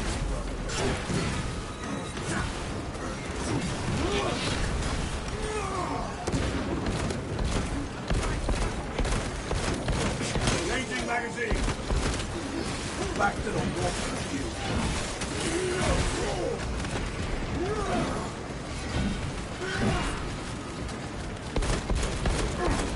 No falter while I still draw breath. Ah, what am I taking hits from? Vengeance for Magnificent is chosen! Words as hollow as your fallen brothers. You at least can still bleed. Oh no! Oh, I died. It's the first time I failed. Mission aborted! Can I, restart checkpoint? Raise the flag high, let those degenerates know who comes to claim their lives this day. Okay, try that again.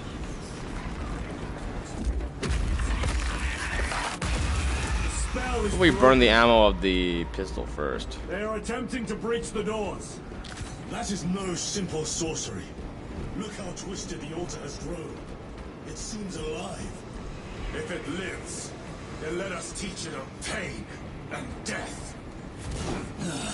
It reeks of the warp. Raise the armor of your contempt and snuff it out. Look! It shrinks from us!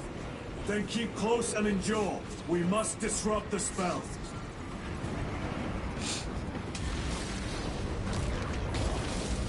The heretics sent such a meager force to meet us! Show them the error of their ways.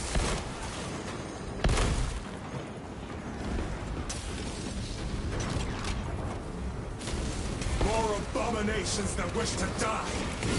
Leave these monstrosities to me.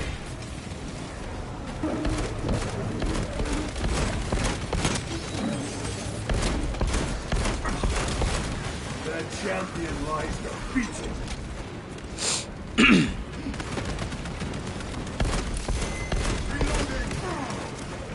Come on. Finish the job, you guys. Don't just let him recover. The wretches think they can stop us. Let us relieve them of their delusions, brother. Hold this ground.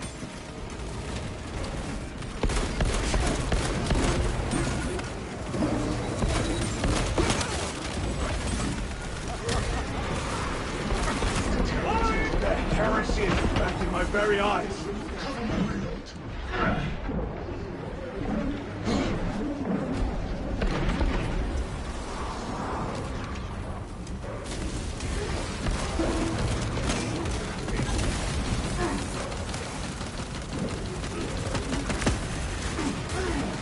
Oh, come on. Better.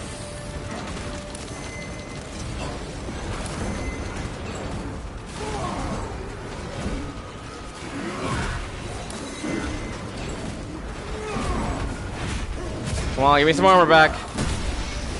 Your treachery ends now.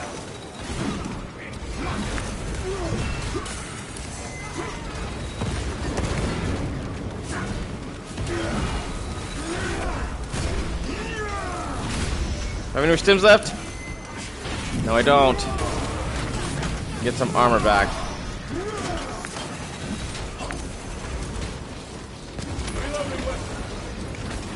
Vengeance from Magnus and his chosen! Words as hollow as your fallen brothers.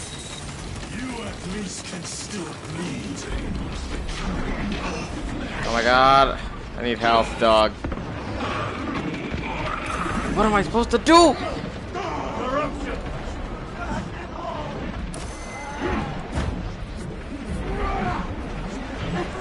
Oh my god.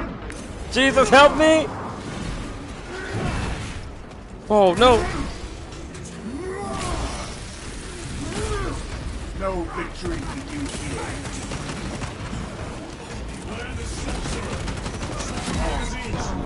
Oh, and we're all taking lasers to the face. Just blasted me with a Kamehameha. Courage enough. The altar is vulnerable. Destroy it. Oh. Quickly, destroy it. Need some shields first. Got it.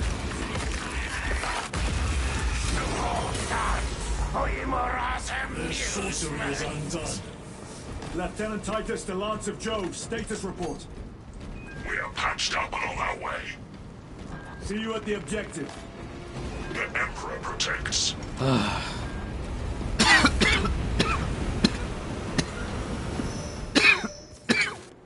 Alright, let's get this guy. Joe, stand by for extraction. Affirmative. Dang, they trying to melt the door. In the name of the Emperor, open the doors!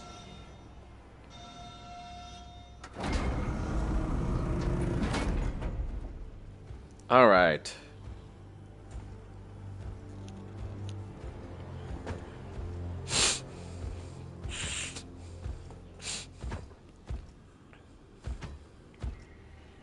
Morius lose. I owe you my existence. Come with us. Existence? To where? Not The life? battle barge. Compliance, but I must speak with Archmagus Nozick at once. He's dead. Dead. You are to replace him.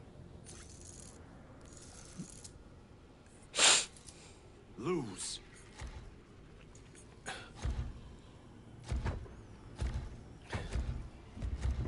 The way they speak is interesting.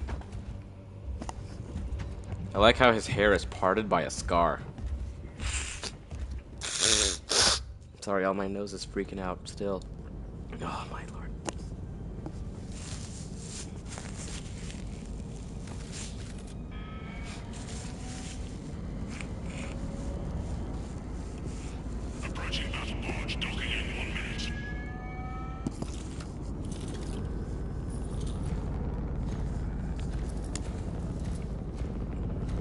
source. It's dangerous. I have spent my life studying it. I assure you it's quite safe. In the right hands. Precisely. Arrogance. Right Why hands. must the Mechanicus meddle with the unknown? We follow the will of the Omniscire. Go ahead. Titus, report to Captain Akaran immediately on arrival. Confirmed. Titus. A Captain Titus was killed on the Forge world of Graia over a century ago. He died holding the power source in his hands. Not even an Astartes could survive power of that magnitude.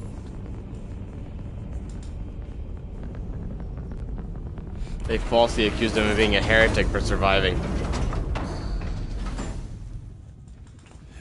Morius Luz, come with me.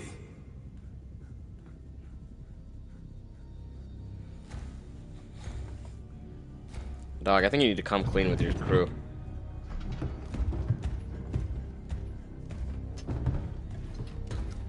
The former captain of the second company. That's who's leading you. Mechanical arm. I just realized that Carrion has a mechanical arm. A prosthesis.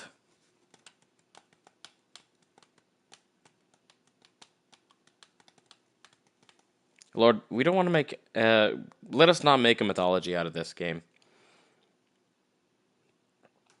Let us see it for what it is. Expose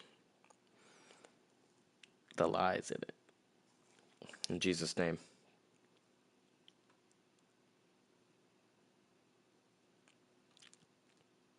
People are going to be like, yo, mission servant of the machine. 3 hours and 20 minutes for one mission? Oh, achievement, vital asset. We must report to Captain Akaran. Plug those Promethean links immediately. Administering maintenance. I will need a repair crew before my next flight. Okay, I think this is a good chance to end the stream. Tomorrow is Wednesday. We'll be going to... Okay, I guess I don't have anything during the day, so... Pressure test the fuel system after the leaks are sealed. Heavy bolters require a full resupply. Short-range sensors have been rendered useless.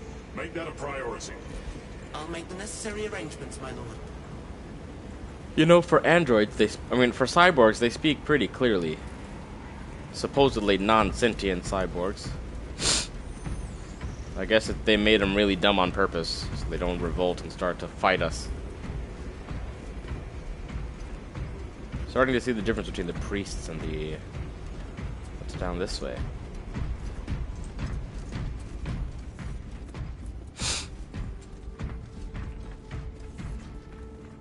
I like that they kept the helmets rank appropriate, though. Like, he's got the sergeant helmet. I've got the lieutenant helmet. Every small task is its own meditation on glory. Oh, Jesus. The cables freak me out when they touch me and my hair feels them. Alright, this is a good chance to end the stream. Lord, we are grateful that we can enjoy your lessons, enjoy your teaching, and enjoy your revelations. Father, thank you for exposing where the enemy seeks to use this,